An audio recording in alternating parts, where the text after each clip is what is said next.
የአምላክ ናት ብለን እናምንባታለን፣ አናፍርም። ድንግል ናት፣ በሁለት ወገን በሶስት ወገን ድንግል ናት ብለን እናምንባታለን፣ አናፍርም። የሴቶች የደናግል የፍጥረት መመኪያ ናት ብለን እናምንባታለን፣ አናፍርም፣ አናፍርባትም። የአርያም ንግሥት ናት ብለን እናምንባታለን፣ አናፍርም። በልጇ ቀኝ ተቀምጣለች በክብር ብለን እናምናለን፣ አናፍርም። እኛ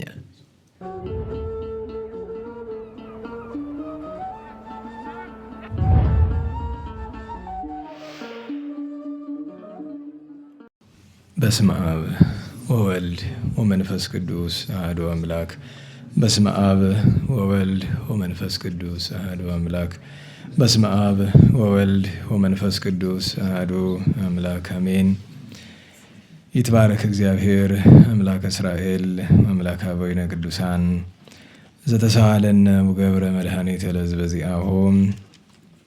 ይቅር ያለን ለወገኖቹ ለምእመናን ሕይወትን መድኃኒትን የሰጠ የአባቶቻችን አምላክ የእስራኤል ፈጣሪ ቸሩ እግዚአብሔር ቅዱስ ስሙ የተመሰገነ ይሁን። እንዴት ዋላችሁ? ቸርነት፣ ምሕረት፣ ይቅርታ፣ መግቦት የባህሪ ገንዘብ የሆነ አምላካችን መድኃኒታችን ኢየሱስ ክርስቶስ ለአምላክነቱ እንደሚገባ ቅዱስ ስሙ የተመሰገነ ይሁን። እመቤታችን ወላዲተ አምላክ ንጽሕት ቅድስት ድንግል ማርያም፣ ቅዱስ መስቀል፣ ቅድስት ቤተ ክርስቲያን የወደዳቸው ቅዱሳን ሁሉ የተመሰገኑ ይሁኑ። እንኳን አደረሳችሁ። ቸር መድኃኔዓለም የእመቤታችን ጣዕመ ፍቅሯን የቅዱሳንን በረከት ያሳድርብን። ትንቢተ ኢሳይያስ ምዕራፍ 28 ቁጥር 14። ስለዚህ የተጨነቃችሁ ሰዎችና በኢየሩሳሌም ያለውን ሕዝብ የምትገዙ አለቆች ሆይ የእግዚአብሔርን ቃል ስሙ። እናንተም ከሲኦል ጋር ተማምለናል፣ ከሞትም ጋር ቃል ኪዳን አድርገናል፣ ሐሰትንም መሸሸጊያን አድርገናልና በሐሰትም ተሰውረናልና አውሎ ነፋስም ባለፈ ጊዜ አይደርስብንም ትላላችሁና። ስለዚህ ጌታ እግዚአብሔር እንዲህ ይላል፣ እነሆ በጽዮን ድንጋይን ለመሠረት አስቀምጣለሁ፣ ዋጋው ብዙ የሆነውን የተመረጠውን የከበረውንና መሠረቱ የጸናውን የማዕዘን ድንጋይ አኖራለሁ። በእርሱም የሚያምን አያፍርም። ፍርዴን ለተስፋ ይቅርታዬንም ለትክክለኛ ሚዛን አድርጋለሁ። በከንቱና በሐሰት የሚታመኑ ከአውሎ ነፋስ አያመልጡም። ከሞትም ጋር ያደረጋችሁት ቃል ኪዳን ይፈርሳል፣ ከሲኦልም ጋር የተማማላችሁት መሐላ አይጸናም። የሚያልፍ አውሎ ነፋስ በመጣ ጊዜ ይረግጣችኋል፣ ትደክማላችሁም፣ ባለፈም ጊዜ ይወስዳችኋል። ማለዳ ማለዳ በቀን ያልፋል፣ በሌሊት ክፉ ተስፋ ይሆናል። እናንተ ያዘናችሁ መስማትን ተማሩ። ስለ ቅዱስ ቃሉ ቸሩ እግዚአብሔር የተመሰገነ ይሁን። ወላዲተ አምላክ በትንቢተ ኢሳይያስ ክፍል 12 ዛሬ ትምህርታችን እንቀጥላለን። ቀደም ሲል የሰማችሁት ኃይለ ቃል በተለይ ለትምህርታችን መነሻ የሚሆነን በ16ኛው ቁጥር ያለውን ኃይለ ቃል ነው። ኃይለ ቃሉ እነሆ በጽዮን ድንጋይን ለመሠረት አስቀምጣለሁ ይላል። ከታች ድንጋዩ ምን አይነት እንደሆነ ሲነግረን የማዕዘን ድንጋይ ነው፣ ርዕሰ ማዕዘንት ይላል። ስለዚህ የትምህርታችን ርዕስ እሱ ሆኖ ማንሻው በጽዮን መገስገሻው የማዕዘን ድንጋይ ሆኖ መጨረሻ ዋና ማትኮሪያችን ወዘአምነ ባቲ ኢይትሐፈር ይላል። አማርኛው ግን ሲተረጉም አላቀናውም፣ ያመነበት ብሎ በወንድ ተርጉሞታል። ግዕዙ የሚለው ወዘአምነ ባቲ ይላል። ያመነባት አያፍርም ይላል። እሱ ርዕስ ነው። ዋና ርዕሳችን እሱ ነው። ከዚህ አስቀድሞ ሁለት ነገሮችን እናንሳ። ዛሬ 12 ነው የቅዱስ ሚካኤል ወራዊ በዓል። እንደዚህ ጉባኤ ደግሞ የቅዱስ ማቴዎስ ወንጌላዊ ወራዊ መታሰቢያ ነውና እንደ ዘወትሩ ካህን ቢገኝ ኑሮ ምስባክ ነበረ። ግን ያው ካህናት በአጋጣሚ በአካባቢ የሉም መሰለኝ። ስለዚህ በከንቱ እንዳያልፍ ጥቂት ኃይለ ቃላትን ስለ ምስባክ እና ስለ ጸሎተ ወንጌል በአጠቃላይ በቤተክርስቲያናችን ስርዓተ ቅዳሴ 9 ክፍል አለው ሲባል ሰምታችሁ የተመራችሁ ይሆናል። እዚህ በፊት ከአንዴም 2 ጊዜ ስርዓተ ቅዳሴ እዚህ ተምረናል። ከ9ኙ የቅዳሴ ክፍሎች መካከል አንደኛው ጸሎተ ወንጌል ነው። ጸሎተ ወንጌል ከጸዋቱ በፊት ከጸሎተ ኪዳን በኋላ ነው ያለ። ጸሎተ ወንጌል የሚጀምረው በተንስኡ ነው። ጸሎተ ኪዳን ካለቀ በኋላ ዲያቆኑ ተንስኡ ለጸሎት ይላል። ተስፋ ድነት የተደረገበት የአዳም ጸሎት ነው። እግዚኦ ተሳሃለን እንላለን። ሰላም ለኩልክሙ ስለመንፈስከ የተለመደ ነው፣ ብዙዎቻችሁ ታውቁታላችሁ። ከዚያ በኋላ ካህኑ እግዚአብሔር እግዚኦ ኢየሱስ ክርስቶስ አምላክነ ዘትቤሎሙ ለአርዳኢከ ቅዱሳን ወለሐዋርያቲከ ንጹሐን እስመ ብዙኃን ነቢያት ወጻድቃን ፈተው ይራዩ አንትሙ ዘትርእዩ ወኢርእዩ ወፈተው ይስምዑ አንትሙ ዘትሰምዑ ወይሰሙ ወለክሙሰ ብፁዓት አዕይንቲክሙ እለ ርእያ ወአእዛኒክሙ እለ ሰምዓ ይልና ወከማሆሙ ለነኒ ይረስየነ ወይም አጥብቆ ረስየነ ወደ ራስ አቅርቦ ድልዋነ ንስማ ወንግበር ቃለ ወንጌል ከቅዱስ በጸሎቶሙ ለቅዱሳን ይላል።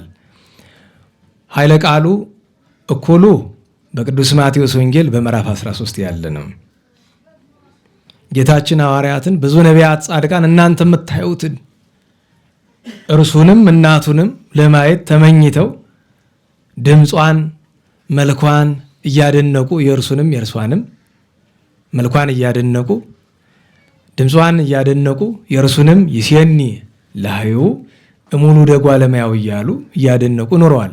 ብዙዎች ሊያዩ ተመኝተው ነበር። እነ ዳዊት፣ እነ ሶሎሞን፣ እነ ኢሳይያስ፣ እነ አብርሃም ተመኝተው ነበር። አላዩም። ሊሰሙ ወደዱ፣ አልሰሙም። እናንተ ግን ስላያችሁ ዓይኖቻችሁ ጆሮቻችሁ ንዑዳት ክቡራት ናቸው ካለ በኋላ ሁለተኛው አንቀጽ ልመና ነው። ሐዋርያት ያዩትን ለማየት በተለይ የሰሙትን ወንጌል ለመስማት እኛን የተገባን ያድርገን። ይህም በእኛ ያደለ በጸሎቶሙ ለቅዱሳን በቅዱሳን አማላጅነት ነው ይላል። ጸልዩ በእንተ ወንጌል ቅዱስ ይላል። በልማድ ስለምንለው ነው እንጂ ስለ ቅዱስ ወንጌል ጸልዩ ማለት ለወንጌል አይደለም እንጸልይለት፣ ወንጌልን ለመስማት የተገባን እንድንሆን ጸልዩ ይላል።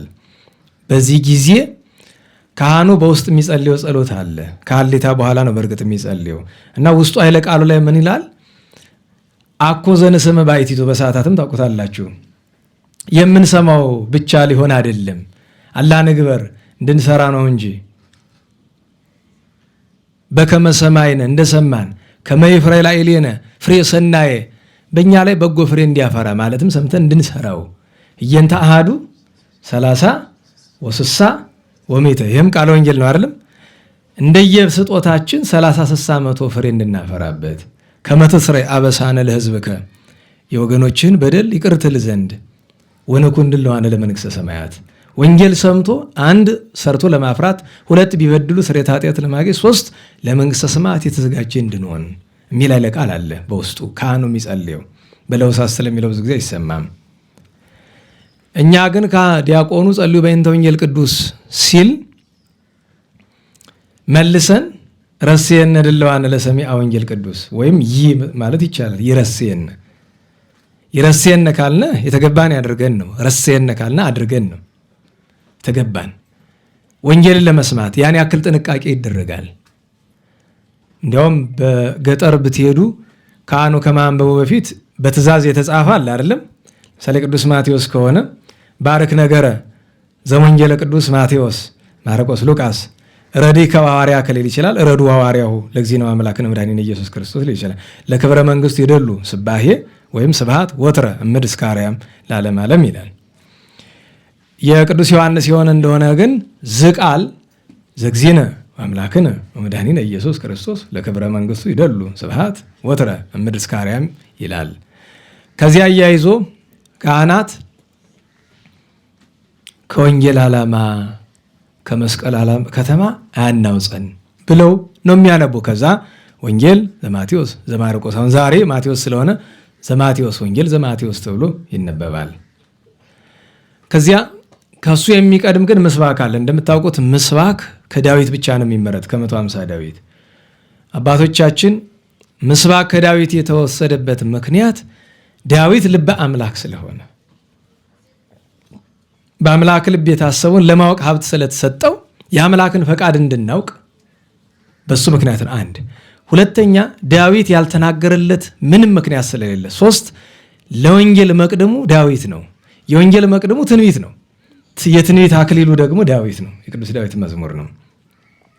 ታዲያ ሲጮህ የሚጮኸው ዲያቆኑ ስንቴ ነው የሚል? 2 ጊዜ። እኛ ስንት ነው የምንል? 5 ጊዜ። አጠቃላይ እኛ 3 እሱ 2 5 ጊዜ ማለት ነው። ያ እንግዲህ 5000 ዘመን ሁሉ ነቢያት ትንቢት ሲናገሩ ሱባኤ ሲቆጥሩ ስለኖሩ እሱን ለማዘከር ነው። ሌላም ብዙ ምስጢር አለው። በሕዋሳትም ይተረጎማል፣ በምስጢራትም ይተረጎማል፣ በቅንዋትም ይተረጎማል፣ እንዳገባቡ ይተረጎማል። ምስባክ በስርዓተ ቤተክርስቲያን እንድታውቁት ግጻዊ የጥንት ስላልነበረ ስርዓተ ቤተክርስቲያን ዲያቆኑ ራሱ ነው የሚያወጣ ለባሉ የሚስማማውን ከዳዊት መዝሙር። አሁን ዛሬ እንደዛ ቢሆን የለንም ጨርሰ ለዕለቱ የሚስማማውን ለምስጢር ዛሬ አሁን ቅዱስ ቆስጠንጢኖስ ነው ቅዱስ ሚካኤል ነው ወይ መልአኩን የሚነካ ሲሆን ሁለቱን አንድ ላይ የሚያገናኝ እሱ ደግሞ ባይሆን ቢያንስ ከሁለት አንዱን የሚነካ መስባክ መፈለግ አለበት። ግን የቅዱስ ሚካኤል ሲሆን በነገራችን ላይ ቅዱስ ሚካኤል የታየን የሚለው ወይ ሌሎችም መላእክትን የሚነኩ መስባካት ቀለል የሚሉና ስለለመድናቸው ተጽፎ ነው። በባዶ ሜዳ ቢሆን ብዙ ላይ ዞርልን ይችላል እና ከዚያ ይሰብካል። ዛሬ ለምሳሌ ያን ገርጋሪው ሌሊቱ ያው የቤቱ ነው ካልተቀየረ በቀር በቅድመ መላእክት ነው አይደል? እዚህ የምርለከ በቅዱሳን መላእክት ፊት ዘምርልሃለሁ፣ አመሰግናለሁ። ወሰግድ ውስተ ጽርሐ መቅደስከ በቅድስና ስፍራ ጽርሐ መቅደስ ባለው ለእመቤታችን ያስተረጉማል። አንድም ለቤተ ክርስቲያን ያስተረጉማል። ውስተ ጽርሐ መቅደስከ በመቅደስ አዳራሽ ውስጥ እሰግድልሃለሁ። አንድም ለመቅደስ አዳራሽ ለቅድስና አዳራሽ እሰግዳለሁ። ወገን ለስምከ ለስምህ እገዛለሁ፣ ስምህን አመሰግናለሁ ይላል። የቅዳሴው ምስባክ ደግሞ እንደ ፍልሰታ ከሆነ ወተቀወም ንግሥት በየማንከ ንግሥቲቱ እመቤታችን በቀኝ ትቆማለች። በአልባሰ ወርቅ ኡጽፍት ወሁብርት ወርቀ ዘቦ ግምጃ ተነጎናጽፋ ንጽህና ድንግልና ቅድስናን ገንዘብ አድርጋ በቀኝ ትቆማለች። ስሚ ወለቴ ያለ ነቢይ ነውና ሁሉን ወለቴ ወልድዬ ይላል እንጂ እሜ ባለ በቀና ነበረ። ግን በስጋ ልጁ በጸጋ ነናላችሁ በስጋ ልጁ በጸጋ እናቱ ናት አይደለም? ወለቴ ወርኢ ልጄ ስሚ አስተውይ ወአጽሚ እዝነኪ በማስተዋል አድምጪ። በጥንት አማርኛ ጆሮሽን ቀቅረሽ አድምጪ ይባላል። በደንብ አጽማ አዝኖ ይላል፣ ጆሮውን ቀቀረ ይባላል። በደንብ ለማድመጥ ማለትም ጆሮ በሁሉም አቅጣጫ የሚመጣውን ድምፅ ስለሚያስገባ አጽም ካለ ምን ማለቱ ነው? ሁሉን ትተው ወደ አንድ አቅጣጫ ብቻ አድርገው ነው። አሊያ ማዳመጠች መስማት ማለት ድምፁ አልፎ መግባቱን መንገድ ነው። ወአጽሚ እዝነኪ ርእሲ ህዝበኪ እያለም ይቀጥላል። ከዚያ ግን በቅዳሴው ምን አለ? እግዚኦ ኩነኔ ከለ ቆስጠንጢኖስ ሀቦ ለንጉሥ፣ አቤቱ ፍርድህን ለማን ስጠው? እውነት መፍረድን ለንጉሱ ስጠው አለ። እውነት መፍረድን ቆስጠንጢኖስን ምን ያስደንቀዋል ብሎ እውነት መፍረድ ያስደንቀዋል። እግዚኦ ኩነኔ ከሀቦ ለንጉሥ ወጽድቀ ከኔ ለወልደ ንጉሥ። እውነትንም ማለትም ወደ ምስጢሩ ሂደው እውነት መፍረድንም አንድም ጽድቀ ከኔ ያለ ኦሪትንም ወንጌልንም ግለጥለት። ከመ ይኰንኖሙ ለሕዝብከ በጽድቅ ሕዝብህን በእውነት ይገዛ ይፈርድ ዘንድ መማለጃ ሳይበላ ለሀብታም ለድሃ ሳያደላ እንዲፈርድ ግለጽለት ብሎ ለንጉሥ ሊለምኑለት ይገባል። ከጥንት አንስቶ ይለመናል። የምንለምንለትን ንጉሥ እንጸልይለትን ጳጳስ ያምጣልን መድኃኔዓለም። በዚያው አያይዘው ነው ታሪኩን ነገባ። ምክንያቱም የምስባክ ነገር ስለሆነ ከዚያው ጋር አያይዞ እንዲያው በከንቱ ከሚቀር እንደዚያ እናንሳው ብዬ ነው። ዜማ ነክ ነገር እንዳናስገባ ወዲህ ሰዓት ይጋፋል። 2 ባለቤት ስላለው ለባለቤቶቹ እንተዋለን። እሱን አይደለም ግን እግረ መንገዱን ቅድም ዲያቆኑ ጸልዩ በእንቲአነ እያለ ሁላችንም ዲያቆን ነን እንደዚያ ብለን ስንል ምን እያልን እንደሆነ እንዲህ ሁሉ እንዲሁ ለማሳያ ነው እሷን ያነሳሁት ግን እንጂ ብናስተውለው ጸልዩ በእንቲአነ ምን ማለት ነው ሲተርጉሙት ትዝ ብሎን ያውቃል? እንደዚያ ዲያቆናት ስንል ህዝቡም እንደዛ መባሉን ይሰማል፣ ግን እያዳመጠ አይደለም። ለምን? የቋንቋም ችግር አለ። በቋንቋም በአማርኛም ቢነገሩ ለአንድ ቀን እንጂ በኋላ ትርጉም አይሰጠውም፣ ሰለቸዋል ወይ ብዙ በጆሮ አልፎ ነው የሚሄድ እና ጸልዩ በእንቲአነ ብሎ ስለኛ ብቻ ሳይሆን ምን ይላል? ወበእንተ ኩሎሙ ክርስቲያን ብሎ ግን በእንተ ኩሎሙ ክርስቲያን ብሎ ስለ ሁሉ አይደለም። እለ ይቤሉነ ምን የሚሉን ቀጥሎ ምን እንደሚል አዎ ስለ ሙታን የሚደረግ ልመናም ጭምር ነው። ተዝካሮሙ በሰላም በፍቅር በአንድነት ነው አይደል? ቀጥሎ ምንድነው? ወበፍቅረ ኢየሱስ ክርስቶስ ሰብሖ ወዘምሩ። የምታመሰግኑትን ምስጋና ስለማን ፍቅር አድርጉት? ለጌታችን ኢየሱስ ክርስቶስ። በዚህ ሰዓት ሥርዓተ ቤተክርስቲያን ምን ይላል? ሰብሕዎን አስገባ ይላል። ቀጥሎ ቅዱስ ቅዱስ አይደለም፣ ሰብሕዎን አስገባ። ሰብሕዎ ለእግዚአብሔር በቅዱሳኑ፣ ሰብሕዎ በጽንዕ ኃይሉ፣ ሰብሕዎ በክህሎቱ፣ ሰብሕዎ በከመ በዛዕበዩ፣ ሰብሕዎ በቃለ ቀርን፣ ሰብሕዎ በመዝሙር ወበመሰንቆ፣ ሰብሕዎ በከበሮ ወበትፍሲት፣ ሰብሕዎ በአውታር ወበእንዚራ፣ ሰብሕዎ በጸናጽል ዘሰናይ ቃሉ፣ ሰብሕዎ በጸናጽል ወበይባቤ ትልና ኩሉ ነፍስ ሲሰብሖ ለእግዚአብሔር ትልና ስብሐት ለአብ ወወልድ ወመንፈስ ቅዱስ ለዓለም ወለዓለመ ዓለም። ከዚያ በኋላ ነው ቅዱስ ቅዱስ ተብሎ የሚወረድ። ደግሞ ሥርዓተ ቤተክርስቲያን እንድታውቁ ቅዱስ ስሉስ ድርገት ሲወረድ አለ መጀመሪያ የሚባል ቅዱስ ስሉስ የሚባልበት 3 አንቀጽ ነው ያለ። የመጀመሪያው ካህናት ከውስጥ ተቀብለን ካፋችን እንዳለ በህሊናችን ነው የምንለው። መጀመሪያ ግን እኛ ነገር ችኮላ ነው ብን ስለምንል ነው እንጂ ሌላው ቦታ በዜማ በምን ስንለጥጠው እንቆይና እዚያ ላይ ስለምንቸጋገር ነው እንጂ ጣል ጣል አድርጎ መጥቶ እዚያ ላይ ስጋው ደግሞ ከአንደበታችን ውስጥ እያለ ስጋውም ደግሞ አፋችን እያለ ገና በዚያ ሰዓት በህሊናችን ቅዱስ እና ይበሉ ዘንተ እንዛሃሎ ውስተ አፍሆሙ ስጋ ቅዱስ ይላል። ገና ከአፋቸው ውስጥ እያለ እንደምን ይጮት ቢሉ በህሊናቸው ቅዱስ ቅዱስ ቅዱስ ስሉስ ዘይትነገር ሀበኔ ከመንሳ ብሎ ስማ እያለ አንተን 3 አንቀጽ እስከምትሉ ድረስ በአይምሮ ይባላል። ከዚያንን ማዋጥ በነገራችን ላይ ምእመናን 3 አንቀጽ እያቸዋላል። ሁለተኛው አንቀጽ የሚባለው ጸልዩ በእንቲአነ ሰብሕዎ ከተባለ በኋላ ስንወርድ ቅዱስ ስሉስ እያልን እንወርዳለን። ከዚያ ግን ምእመናን ሲቀበሉ ተቀብለው አሁንም በአንደበታቸው ውስጥ እያለ በእርግጥ ያን ይዛችሁ ጸበል ያዘው ዲያቆን ምንድነው እንካ እንጂ ማለት ለሱ የሚያስበው ምንድነው? አፋችሁን ዘግታችሁ ዝም ብላችሁ ምክንያቱም የተወሰነ ሰከንድ ይወስዳል ያን እስከምትጨርሱትና ግን ግድ የለም ለእናንተ ስለማይመች ያለው አማራጭ ነው። ተቀብላችሁም ቢሆን ሄዳችሁ በአንደበታችሁ ማለት እንኳን ቢከብዳችሁ ባይመሯችሁ ሰው ስጋውን ደግሞ ተቀብሎ ያንን ሳይል መቅረት አይችልም። ቅዱስ ስሉስን በምን ምክንያት ነው ያመጣሁት? እንደዚያ እና ለሁሉም ጸልዩ በእንቲአነ ያለው የቅዱስ ጳውሎስ ቃል ነው እንድታውቁት። ስለኛ ጸልዩልን ይል የነበረ ቅዱስ ጳውሎስ ነው። ወደ ትምህርታችን እንምጣና ዛሬ ቅዱስ ሚካኤልና ቅዱስ ቆስጠንጢኖስ በአንድነት ነው እናከብራቸው። ቅድም ጊዜ ኮነን የከን አንስተናል። ቅዱስ ቆስጠንጢኖስ አብሆሙ ለነገስት መሲሐውያን ይላል። ክርስቶስ ላደረባቸው ክርስቶስን ለሚያመልኩ ነገስታት ሁሉ አባት ነው። በነገራቸው ላይ አይታሰብም ሰው ቅዱስ ቆስጠንጢኖስን በዚያ ዲዮቅልጥያኖስና መክስሚያኖስ ዓለምንም ሽክ አድርገው ባጠፉበት በጣዖት አምልኮ በሞሉበት ዘመን ላይ አንድ ምን እናቱ ክርስቲያን ብትሆን ያልተጠመቀ አባቱ ደግሞ አረማዊ የነበረ ምን እንኳ ቅንነት ያለው ሰው ቢሆን አባቱ ፍትረት ባያጓድልም ግን ለጦርነት በሄደበት ሁሉ ብዙ ግፍ የሚያይ ሰው የነበረ እናቱ ቅድስት እሌኒም ዛሬ እናከብራታለን። ያላጠመቀችው ፈሊጥ ነው። አንደኛ አደጋ ሊደርስበት ይችላል ክርስትናው ቢገለጥ ማለት ነው። ሁለተኛ ነገር አባቱ አረማዊ ስለነበረ በጊዜው በአካባቢው ተቃውሞ ሊገጥመው ስለሚችል መንግስቱን ለሱ ለማስተላለፍ ሊቸገር ይችላል። ስለዚህ ሁሉን ነገር ሰርታበት ጥምቀቱን ግን አቆይተዋለች። ያ ዘመነ አጸባ ነው እና በዚያ ወራት ቆስጠንጢኖስን ያክል ንጉስ ማግኘት ቀላል ለምሳሌ እግዚኦ ኮነን የከለ ለምሳሌ ለቅዱስ ቆስጠንጢኖስ ብትተረጉሙት አንድ ጊዜ ቅዱስ ቆስጠንጢኖስ በቤቱ ተቀምጦ እያለ ጉባኤ ሰለስቱ ምዕት እየተካሄደ ነው ያለ። አባቶች ተሰብስበዋል። 318 ቅዱሳን ሊቃውንት እየመከሩ እያለ እሱ በቤተ መንግስቱ አለና ጃግሬው የቤተ መንግስት በረኛው እየሮጠ መጥቶ ኧረ ከአቅማችን የሆነ ነገር ገጥሞናል እባክህ እኛ ልንታገለው ማንችለው ሰው መጥቷል። አይ ድሃ ይሆናል ወይ የተገፋ ይሆናል አስገቡት አላቸው። አስገቡት። እየተገማሸረ ገባ። ሲያዩት ድሃ ይመስል እና እግዚአብሔር ከሰው ሁሉ አብልጦ በዚህ ዙፋን ያስቀመጠ ለድሃ በረኛ ልታስቀምጥበት ነው?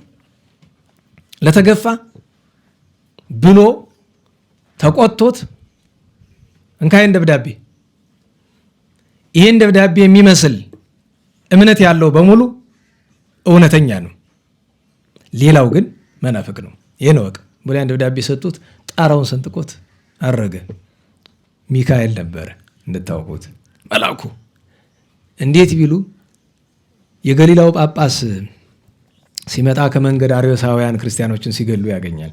አይ እችን እምነቴን ጌታዬ ውሰድ ያለኝን መድኃኒቴ ውሰድ ያለኝን ደብዳቤ የሚወስድልኝ ባገኘው ሰማዕትነት ተቀበልኩ አለ። ሚካኤል መጥቶ ሂድ ሰማዕቱን እኔ ወስድልሃለሁ ብሎ መጥቶ ግን በአምሳለ እንግዳ ሰው መስሎ ስለሆነ የመጣ አላሳልፉት ብሎ ረጅም ቀናት ያቆሟል። ብዙ ቀን ያቆሟል። በዛ ነው ለምንድነው በር ያስቆምከኝ የኔ ያክል ነው። ምክንያቱም በአምሳለ ነጋይ ስለቆመ እንጂ እንደመላከምኩም ቢገልጥ ሰውም አይቆም ከፊቱ። እንደዚህ ብሎ ገብቶ ወዲህ ጥቂት ገስጾት ወዲህ መሰረተ እምነትን ሰጥቶት አድርጓል። ረዳትነቱ በብዙ ነው። ከዚህ ሁሉ አስቀድሞ ግን ቆስጠንጢኖስ በበራንጥያ አሁን ቢዛንታይን በሚባለው ወይም ቱርክ የሚባለው ጥንታና እስያ በሚባለው አካባቢ ነግሶ እያለ በላይኛው ክፍል በታችኛው ዲዮቅልጥያኖስ አለ፣ በስተግራ በምዕራቡ ሮም ደግሞ መክስሚያኖስ አለ። በዚያ ነግሶ እያለ በሮም ያሉ ክርስቲያኖች ደብዳቤ ይልኩለታል። ታዲያ ደብዳቤ ሲልኩ ከቅዱሳት መጻሕፍት የተቃጠለውን ቅዳጅ ከመስቀል ከተቃጠለው የተረፈውን ይልኩለታል። ይሄው ተመልከት፣ የመስቀል ስባሪ የጽና ስባሪ ይልኩለታል። በአዋጅ ቤተክርስቲያን ተዘግታ ነው አብያተ ቅዱሳት ሁሉ ተቃጥለው ክርስቲያኖች ተፈጅተው ነበረ እና እባክህ አንተ ፍጥረት የምታውቅ ንጉሥ ነህና መጥተህ ከግብርናተ መክስሚያኖስ አድነን ብለው። የሚገርማችሁ ክርስቲያኖች ብቻ አይደሉም የሚልኩ የነበሩ አሕዛብ ሁሉ ላኩ። በቃ ና አንተ ምራን ብለው ከዚያ እሺ ብሎ አላቸው። ግን ደግሞ ግራ ገባው ሂዶ። ለምን መክስሚያኖስ ሰፊ ግዛት ያለው ስለሆነ በጦር ኃይል ይበዛል፣ ኃይለኛ ነው እና በዚህ እየተጨነቀ እያለ ሰራዊቱን ይዞ በፈለገ ባዶስ ላይ ሳለ በሰማይ ላይ ጽሑፍ ያያል። ከዋክብት እንደ ቅርጽ ነገር ይዘው መስቀል አብርሃ በከዋክብት አሰርገ በሰማይ ሲባል ዘማላችሁ አይደል? እና ቅርጽ ሰርተው በመስቀል ምልክት ከዋክብት የፀሐይን ብርሃን ሲሸፍኑት እዚያ መስቀሉ ላይ ምን የሚል ጽሑፍ አለ? ኒቁስጣጣን የሚል ጽሑፍ አለ። እንደየቋንቋ ኒቁስጣጣን የሚሉትም አሉና እንደዚያ የሚል ጽሑፍ ያል አልገባው አለ። በዚያ ወራት ይሄ ምንድን ነው ለሰራዊት የሚጠይቅ ከፍርሃታቸው የተነሳ አንድ ሰው ስመ መስቀል ስመ ክርስቶስ የሚጠራ አልነበረም። በጊዜው አንድ ወጣት ጎልማሳ ወታደር ነበር፣ አውስግኒዮስ የሚባል በኋላ በጥር 5 ሰማዕትነት ላይ የምናገኘው ነው።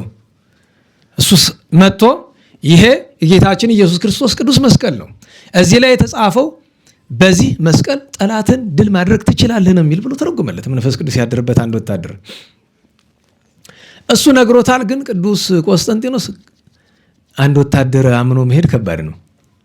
ለምን? ያ ወታደር ቅዱስ ይሁን አይሁን አያውቅም እሱ። በዚያች ሌሊት ሰማይ እየተመለከተ እያለ ቅዱስ ሚካኤል በራእይ መጥቶ ተገለጠለት። ያ ወታደር የተረጎመለት ትክክል ነው። ስለዚህ በፈረስህ፣ በግንባራቸው፣ በደረታቸው፣ በልጓማቸው፣ በሰይፍህ ላይ በሁሉ ነገር የመስቀል ምልክት አድርግ። በዚህ መቼም አንተ ድል አትነሳም፣ ጠላት ማሸነፊያ ነው። በዚህ ትምህርተ መስቀል ትመውፀረከ ሲልህ ነው ብሎ ተረጎመለት። ያንን አደረገ። ተሻግሮ ሲመጣ መክስሚያኖስ ለመዋጋት ትልቅ ድልድይ አሰርቶ በድልድዩ ተሻግሮ መጣ።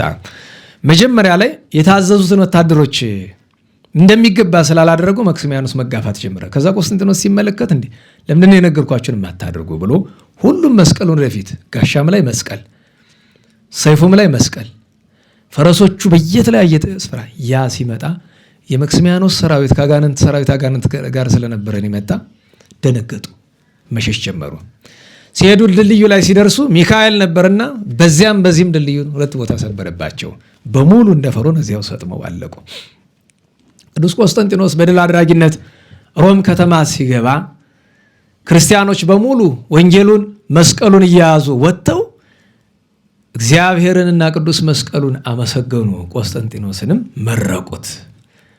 ከዚህ አያይዞ በነገሰ በሰባተኛው ዓመት ነው የተደረገና ከዚህ አያይዞ አዋጅ አወጣ። ይህ አዋጅ በታሪክ የሚላን አዋጅ ይባላል አይደለም? እናውላችሁ አዋጁ የወጣ መክስሚያኖስና ዲዮቅልጥያኖስ ሙሉ በሙሉ ከተነቀሉ በኋላ ነው። የአዋጅ ምን ይላል? ብዙ ነው ዝርዝሩ። ዋና ግን ሁል ጊዜ አክሊሉ ምንድን ነው? እነሱ ያወጡት አዋጅ ግልባጩ ነው። እነሱ አብያተ ክርስቲያናት ይታጸዋ ወአብያተ ጣዖታት ይትረሃዋ ነው። ቤተ ክርስቲያን በሙሉ በተገኘበት ይዘጋ ይቃጠል ብለው ነበረ። ጣዖት ቤት ይከፈት ብለው ነበር። እሱ ደግሞ ጣዖት ቤቶች በሙሉ ይዘጉ፣ አብያተ ክርስቲያናት ይከፈቱ አለ። እነዚያኞቹ ክርስቲያን ያልሆነ ይገደል ብለዋል። ማለት ክርስቲያን የሆነ ይገደል ብለው ነበረ። ቆስጠንጢኖስ ግን ክርስቲያን ያልሆነ ይገደል አላለም። ሰው የፈለገውን ማምለክ ይችላል። ክርስቲያኖች ሙሉ ነፃነት ሲሰጣቸው ያስተምሩ፣ አስተምረው ካመነላቸው ክርስቲያን ይሁን፣ ካልሆነ ከፈለገ ድንጋዩንም ያምልክ፣ እሱ መብቱ ነው። ክርስትና የነፃነት እምነት ነው። እንዲህ ያደረገ መክስሚያኖስና ዲዮቅልጥያኖስ አንድ ራሱን የቻለ ሙሉ ክፍለ ጦር ነበራቸው፣ ቤተክርስቲያን ለማፍረስ ብቻ የተሰማራ። በዚያ ምክንያት በሮም በሶሪያ ቤተክርስቲያን የሚባል ለዘር አይገኝም ነበር። ለዚያ ፈንታ ቅዱስ ቆስጠንጢኖስ ምን አደረገ? አንድ ሙሉ ክፍለ ጦር ሰራዊት እየዞረ ቤተክርስቲያን እንዲያነጻ አደረገ። ይህንን የሚመራ አውሎጊዮስ የሚባል ቅዱስ የጦር መሪ መደበ። አብዛኛው ቤተክርስቲያናትን የሐዋርያት፣ የነቢያት፣ የሰማዕታትን በሙሉ የሰራ ይሄ ቅዱስ የጦር አለቃ ነው። እንዲህ አድርጎ እና ዛሬ ይህን የምናስብበት ቀን ነው። ለዛ ነው አርኬው ደስ ይለኛል። ሁሉም አርኬ ጥሩ ነው፣ ግን የበለጠ ደስ የሚያሰኙ አሉ። ሰላም እብል በቃለ ፍስሐ ወሶላሜ፣ ደስ እያለኝ ሰላም እየተሰማኝ አንድም የፍስሐ የሶላሜ የደስታ የሰላምታ ቃል እያቀረብኩኝ እንዲህ እላለሁ። ዘልፈተ ዓለም የኮነ ዓለም የሚጠፋበት አይደለ፣ ወነብሰ ብዙኃን አማሜ የብዙ ሰውነትን መከራ የሚጥል ነገርም አይደለም። ሃይማኖተ ክርስቶስ ነሲኦ የክርስቶስ የመድኃኒታችንን ሃይማኖት ይዞ ማለት ክርስቶስን አምኖ ወዘ መስቀሉ ትርጓሜ የመስቀሉን ኃይል ገንዘብ አድርጎ ትርጓሜ ባለው ላይ የተጻፈውን ነገር ተረድቶ ቆስጠንጢኖስ ዮም ነግሰ በሮሜ፣ ዛሬ ቆስጠንጢኖስ በሮም ከተማ ነገሰ። ዘመክስሚያኖስ እሉ ድርሃል ቀድሜ፣ የካዲው የመክስሚያኖስ የአገዛዝ ዘመኑ ካለቀ በኋላ ይላልና የጻድቁ ንጉሥ የረዳቱ መልአክ በረከት ይደርብን። ዛሬ ቅድስት እሌኒ እናስባለን። ቅድስት እግዚአርያ ዛሬ ዓመታዊ የዕረፍት በዓሏ ነው። የአቡነ ተክለ ሃይማኖት እናት ቅድስት እግዚአርያ ሰዓት አለን ይሁን እሺ እንሞክር። ቅድስት እግዚአርያ የአቡነ ተክለ ሃይማኖት እናት ናት። ትርጓሜ አልሰማችሁም? አሜን እንዳገባቡ ይተረጉማል አለ። ለእምነት ቢሆን እውነት ነው። ምርቃት ቢሆን ደረግልኝ አይደል? ታሪክ ቢሆን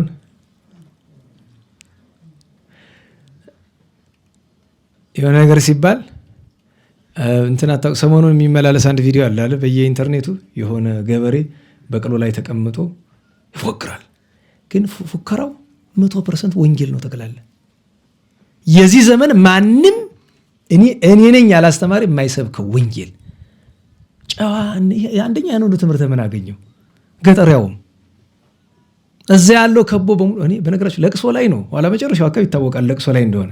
ለቅሶ ላይ እየፎከረ ነው፣ ግን በቅሎ ላይ ተቀምጦ ነው። በነገራችሁ ላይ እንደ አካባቢው ባህል ነው። እኛ አካባቢ ላይ ሰው ከቦ መሀል ላይ ነው፣ ግን እዚያ ፎካሪ በቅሎ ላይ ወይ ፈረስ ላይ ነው የሚቀመጥ። እዚያ ላይ ተቀምጦ ተረኛ ፎካሪ ሲመጣ እሱ ይወርድለታል፣ ያን በቅሎ ላይ ይቀመጣል። እሱ ግን ንጹሕ ናት። የሚገርማችሁ 100% ዘመኑን ይሄ ካህን ነኝ ብሎ ክፉ የሚሰራውን ዝርዝር፣ ጻድቃን ካህናትን ዝርዝር፣ የምዕመኑን ችግር በዝርዝር፣ ጽድቁንም በዝርዝር፣ የጌታችን መምጫ እንደደረሰ በዝርዝር እኔ ይገርሞኛል በጣም። እንዲያውም የሆነ ሰው ልኮልኛል፣ ትልቅ ሰው በጣም ምህላው የሚያስተባብር አንድ ሰው በዋትሳፕ ልኮት፣ መጀመሪያ ግን ሌላ ሰው ልኮልኛ አይቼው ነበር እና በጣም ግሩም ነው። እና ታዲያ ፉከራ ላይ ፎክሮ የተናገረው ነገር ትክክል ከሆነ ምንድን ነው የሚሉት? በቅኔም በፉከራም እንደዚያ ነው አይደል? ምንድን ነው የሚሉ? እውነት ነው ይላሉ አይደል? አዎ በቅኔ የሆነ እንደሆነ ይበል ይባላል አይደል? ድንቅ ነው ይበል ይባላል። እና እንደዚያ ነው እንጂ ዝም ብሎ ጨብ ምናምን በቅኔ የለምስ። ሞራል እኮ እየሰጣችሁ አይደለም ይላል። ምንድን ነው ግን ሞራል? መጀመሪያ ነገር በነገራችሁ ላይ ሞራልን ግን ምን ብለን ተርጉመ ነው? ሞራል ስጡ የሚል። በነገራችሁ ላይ ሰው እኮ ያልተማረ ሰው እኮ በዚያውን ግዕዝ አውቃለሁ ብሎ በማያውቀው እንግሊዝኛ ውስጥ ለምን ይገባል? እሺ ግዕዝ ያውቃል፣ ጥሩ ነው። ሞራል ምን ማለት ነው? መጀመሪያ ነገር እስቲ ሂዱና የአመከረኛ ዲክሽነሪያችሁን ገለጥ ያደርጉት ካላችሁ ነው አይኖራችሁ ብዙዎቻችሁ፣ ወይ ሞባይላችሁ ላይ ገለጥ አድርጉና እዩት። ሞራል ጭብጨባ የሚል ነገር ካለው እስቲ እዩን፣ እኛም እንድናጠናው እንዳዲስ እስቲ ሞራል ብሎ ጭብጨባ የሚል ካለ እስኪ ነገራ ስለሚገባኝ ነው።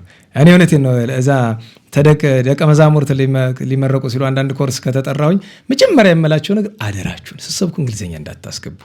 ምክንያቱም አንዳንዱ ጨዋ ግዕዝ ጠቀስ ሲያደርግ ያሳቅቃል አይደል? በተለይ ወደ መሀል ሀገር ያሉት ያሰቅቃል። እውነቴን ነው። ግዕዝ ጠቀስ ሲያደርግ ያልባለበት ሆኖ እሱም አፉ ላይ ይታወቃል። ትንሽ ሰቀቀን እየተሰማው ነው። የሚታወቅ የሚላለው ሩቁ ቅርቡ፣ ወንዱ ሴቱ፣ ብዙ ነጠላው፣ ተነሽ ተጣዩ፣ ሰያፍ ወዳቂው ችግር እኮ ነው። 20-30 ዓመት እንኳ ሊቃውንት እግር ተቀምጠን አንብበነው እንኳ ገና እኮ 10% ነው የተረዳ ነው አይመስለኝም እየሳስበው። እና ልክ እንደዛ ዝም ብሎ አንዳንድ ጊዜ እንግሊዝኛ ተው ለኛም ያጻይፍብናል። መቼም እንግሊዝኛ ባናውቅም መቼም ደግሞ ስም አለና 12 ዓመት 20 ዓመት ተምረዋል ምናምን እንባላለን። እንዴት ዋላችሁ? እና ቅድስት እናታችን ስለ እግዚአብሔር የተናገርኩትን ነገር ሰምታችሁ ዝም ስትሉ በዚያ ምክንያት ነው የመጣ። ቅድስት እግዚአብሔር የአቡነ ተክለ ሃይማኖት እናት ናት። አዎ ነው መልሱ አይደል? የጸጋ ዛብ ሚስት ናት፣ ቅድስት ናት። አዎ አጭር ታሪክ ልንገራችሁ፣ የ2 ደቂቃ ታሪክ። ቅድስት እግዚአብሔር ቅዱስ ጸጋ ዛብ ወደ ላይ ሀረገ ትውልድን በሙሉ ተቆጥሩት ካህናት ናቸው። ካህን ያልሆነ ሀረገ ትውልድ አታገኙ። በመሃሉ ጠቅላላ ሊቃውንትና ካህናት ናቸው። በቅድስት እግዚአብሔር ሀረገ ትውልድ ደግሞ መኳንንት ናቸው፣ የነገስታት ዘር ናቸው። ለምሳሌ እሷ አባት መድኃኒነ እግዚእ ይባላል የቅድስት እግዚአብሔር። እናቷ አባ ጻድቅ መድኃኒነ እግዚእ፣ እናቷ ቅድስት ዮልያና ይባላሉ። ከዛ ሀረገ ትውልድ ማቴዎስ እያላችሁ ብትሄዱ ጠቅላላ መኳንንት ናቸው። ማቴዎስ ማለት እንግዲህ የዳውሮ የፈጠጋር ገዥ ነው። ዳውሮ ፈጠጋር ሲባል መንደር እንዳይመስልህ ማለትም ዛሬ ያው ስሙ ብንጠራ ሰው ቅር ሊያሰኝ የሚችል ሰፊ ሀገር ነው። ራሱን የቻለ ክልል የሚያክል ነገር ነው። ያን የሚገዙ የነበሩ ናቸው። እና ወላጆቿ አስተምረው አሳድገው ስርዓት አስይዘው መልክ ከደም ግባት። በነገራችሁ ላይ ሞተለሚ አንድ ቀን ለመጀመሪያ ጊዜ ሞተለሚ ሲያያት ምንም አላደረገ፣ ዘሎ አንቆ ሊስማት ነው ነበር። መልአከ እግዚአብሔር ገፍትሮ አተረፋት እንጂ ለምን አይቶ መታገስ አልቻለም። መልኳ ያን ጊዜ እኮ እድሜዋ ትንሽ ጠና ብሏል። የቅድስት ሳራና የእግዚአብሔር ነገር ያስገርማል። ምክንያቱም እግዚአብሔር ትክክለኛ ዋናው ስሟ ማን ነው? ሳራ እኮ ነው የምትባለው። እግዚአብሔር እኮ ለምስጋና ያወጣላት ስም ነው። የጸጋ ዛብ አባት በአንዳንድ ድርሳን ደግሞ አያቱ ሕይወት ብነ በጽዮን ነው ይላል። ገድሉ ላይ ደግሞ ዘካርያስ ነው ይላል። ጠባይዋን አይቶ እችስ ጌታ የመረጣት አንተ ብሎ እግዚአብሔር ያላት እንጂ ስሟ ማን ነው? ሳራ ነው። መልከ ደም ግባት ያስተባበረች ሞያ ያላት እንዳትረሱ። እውነቴን ነው። አሁን ደግሞ በዚያ የሚሰሙት ይኸው እንዲህ እያደረገ ሞያ የሌላት ሴት አግብተህ ምን ሊያደርግልህ? አይ ሰራተኛ እየሰራ ያበላል። ያማ እሷም ማትቀር ሰራተኛ ማትቀጥር ዝም ብለህ ማለት ሙያ ያስፈልጋል። ወጣ መስራት አትችሉም? መቻል አለባችሁ አንዳንዶቻችሁ። እውነቴን ነው። እንጀራ ጋግሩ። እውነቴን ነው። ስፌት፣ ጥልፍ እወቁ። ዶክተር ነኝ ምናምን አይሰራም። እውነቴን ነው። ዶክተር ነሽ ብሎ የሚያገባሽ አታገኝም። ዶክተር ነሽ ብሎ ካገባሽ ገንዘብሽን ነው የሚፈልገው፣ አንቺን አይደለም። ወይ ደግሞ ሲታመም እንድታከም ይሆኑ። ስለዚህ ባል አይደለም ይሄ። ወይ ታማሚሽ ነው ወይ ጥገኛሽ ነው። እውነቴን ነው። እና እንዲህ ነኝ እንዲያ ነኝ አይሰራም፣ ያስፈልጋል። እንዲህ ሴት መሆናቸው ምን ይታወቃል? እና እንዲያ የተከበረች ናት። በኋላ ወላጆቿ ለአካለ መጠን ስታደርሳዩ እና የዘካርያስ ቤተሰቦች ለልጃችን ለዲያቆኑ ለጸጋ ዘአብ ሚስት እንፈልግለት ብለው ሚስት ፍለጋ ቢወጡ መልኳ፣ ጠባይዋ፣ ሙያዋ እንዴት ሁሉ ተሟልቶ ይገኛል። እናንተ ደስ አሰኘቻቸው። እንደወጉ ጠይቀው ማጫውን ሰጥተው በተክሊል ድረዋቸዋል። ግን ልጅ አጥተው ይኖራሉ። ግን ሄዳ የምትኖር የነበረ ከጸጋ ዘአብ ቤተሰብ ጋር ስለነበር ጠባዋን መዋናዊተው ምን ሳራ ይችንማ ዚያሪያ ይበሏት እንጂ ብሎ ተባለ። በዚያው ተለምዶ ቀረ እና የቤተሰቦቿ በሙሉ እመቤታችንና ሚካኤልን የሚወዱ ናቸው ጠቅላላ። እሷ ደግሞ በሚካኤል ላይ ያላት ፍቅር ይጸናል። ለዛ ነው ዛሬ ያረፈችው በሚካኤል ቀን። እንድታውቁት የተወለደችውም የህዳር ሚካኤል ነው። ህዳር 12 ነው ልደቷ እና እግዚአብሔርን እያገለገለች ቅዱስ ሚካኤልን እየዘከረች ደግሞ እህት አለቻት። ማን የምትባል? እምነ ጽዮን የምትባል። እሷ ደግሞ እመቤታችን በጣም የምትወድ። እምነ ጽዮን ማለት የአቡነ ቀውስጦስ እናት ናት፣ ወይም የአፄ ይኩኖ አምላክ እናት ናት። ሁለቱንም የወለደች እሷ ናት እና ያችኛቱ እመቤታችን የምትዘክር፣ ይችኛቱ ደግሞ ቅድስት እግዚአርያ ደግሞ ቅዱስ ሚካኤል ነው የምትዘክር። ታዲያ ዘውትር ልጅ ስጠኝ ነው። ኋላ ግን በቃ ልጅ የማይሰጠን ከሆነ በላ እግዚአ ቅዱስ ጸጋ ዛብን በቃ እኔ ዓለም እንግዲህ ልጅም አላገኘንም።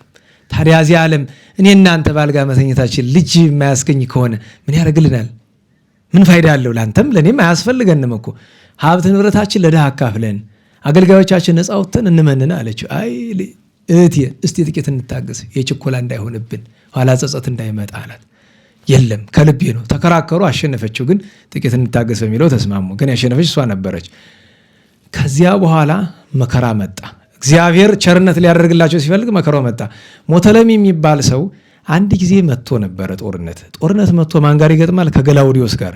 ገላውዲዮስ ማለት የቅድስት እምነ ጽዮን ባሏ ነው፣ አገረ ገዥ ነው። ዳውሮን ፈጠጋርን የሚገዛ እሱ ነው። ጦርነት ተደርጎ እምሽክ አድርጎ ወደ 2,000 ሰራዊት የሞተለሚን ገድሎበት ሄደ። ለምን? ገላውዲዮስ ጻድቅ ነው። በነገራችሁ ላይ በኋላ ሰኔ 11 የምናከብረው ጻድቅ ነው፣ መንኗል። የይኩኖ አምላክ አባት እሱ አይደለም። የአፄ ይኩኖ አምላክም ሆነ የአቡነ ቀውስጦስ እናት ተመሳሳይ ናት። አባቶቻቸው ግን የተለያዩ ናቸው። ምክንያቱም አባ ገላውዲዮስ ዓለም በቃኝ ብሎ ገዳም ከገባ በኋላ ሚካኤል መጥቶ አግቢ ከአንቺ የኢትዮጵያ ንጉሥ ጻድቅ የሆነ የሱ የዘር ሐረግ ለረጅም ጊዜ የሚገዛ ትወልጃለሽ ብሎ ሁለተኛ እንድታገባ አድርጓታል ቅድስት እምነ ጽዮንን። እና ጠባቸው ዋናው ምክንያት የጠባቸው ቅድስት እምነ ጽዮን ናት። ምክንያቱም ሞተለሚ እምነ ጽዮንን ለማግባት ጠይቆ ነበረ። ምክንያቱም የእምነ ጽዮን አባት ማቴዎስ ይባላል እና ስትጠየቅ እሷ አሞኛል ብላተኛች። ምክንያቱም ሞተለሚ ጣዖት ነው የሚያመልክ። ነገሩ ጋብቻው የምን ይባላል? የፖለቲካ ጋብቻ ይባላል። ታውቃላችሁ? የፖለቲካ ጋብቻ እንደዛ ነው።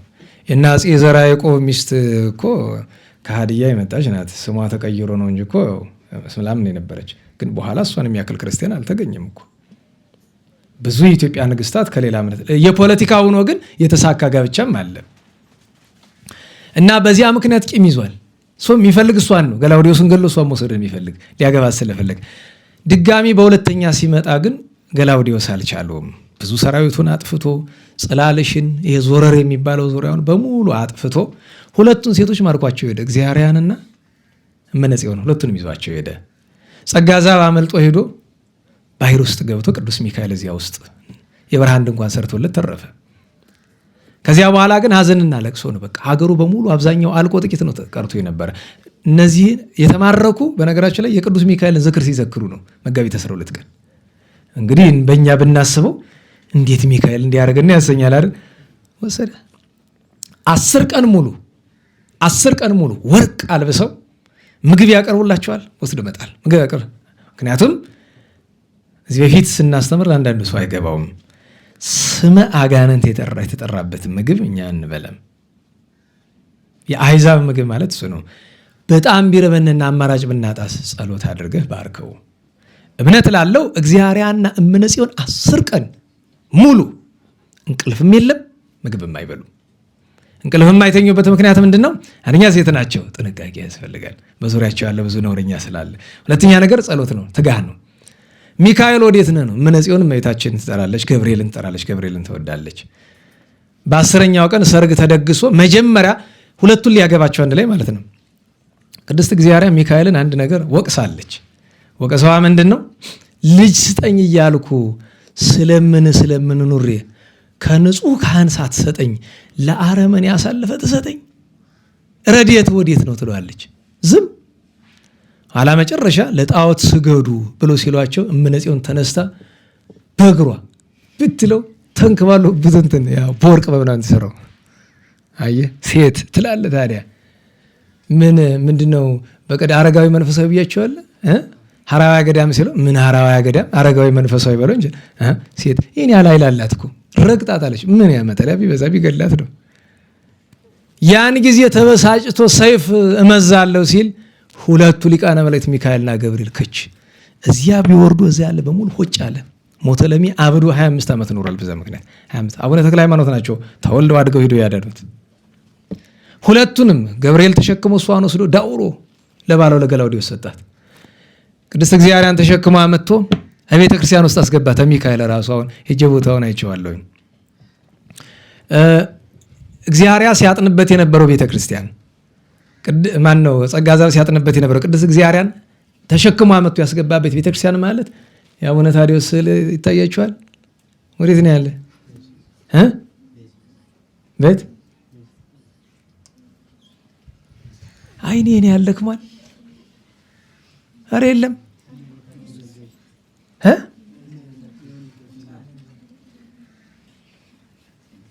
በዚህ በመካከል ነው።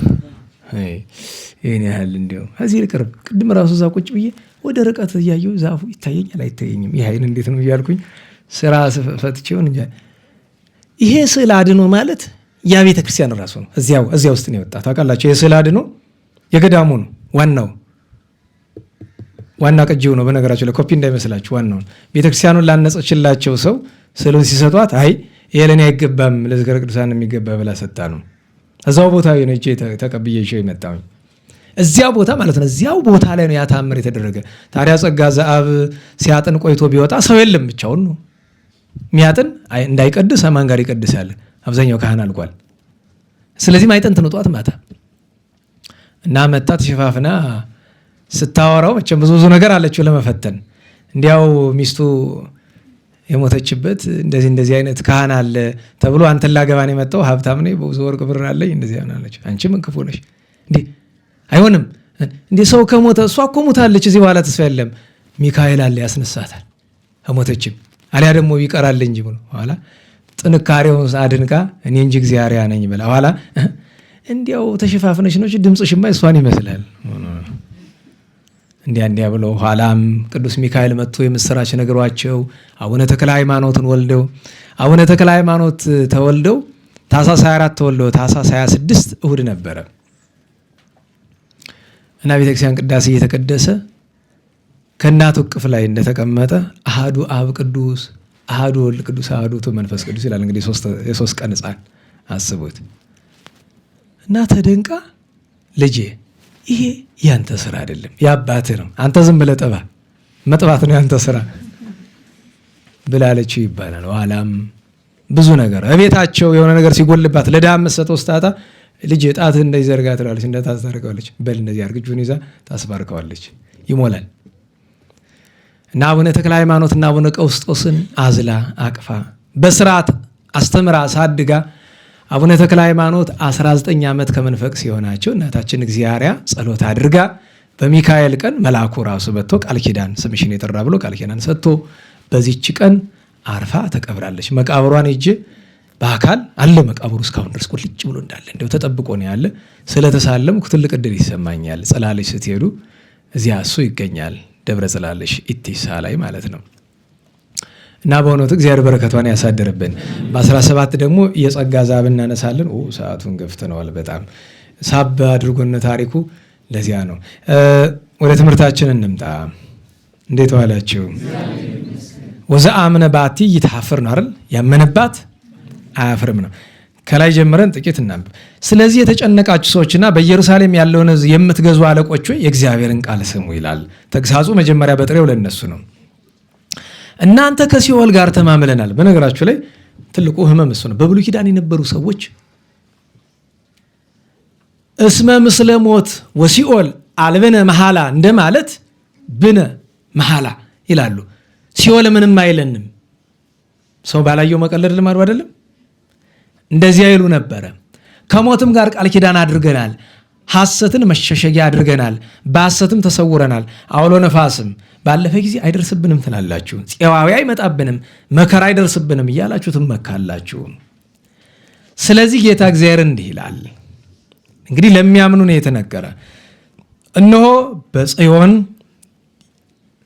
ድንጋይ ለመሰረት አስቀምጣለሁ። ድንጋይን ለመሰረት አስቀምጣለሁ አላችሁ። በግዕዙ እሰይም ነው የሚለው። ደህና አላችሁ። እሰይም ነው የሚለው፣ እዚህ ላይ አስቀምጣለሁ ይላል። ይሁን ግድ የለም። እንግዲህ ስለ ጽዮን ተነጋግረናል አይደለም? እንዴት ዋላችሁ? ጽዮን ስንል መጀመሪያ ያቺ አምባዋ ተራራዋ ናት አይደለም? አንድ ትርጓሜ። ሁለተኛ ጽዮን ስንል ኢየሩሳሌም ናት አይደለም? ሁለተኛ ትርጓሜ።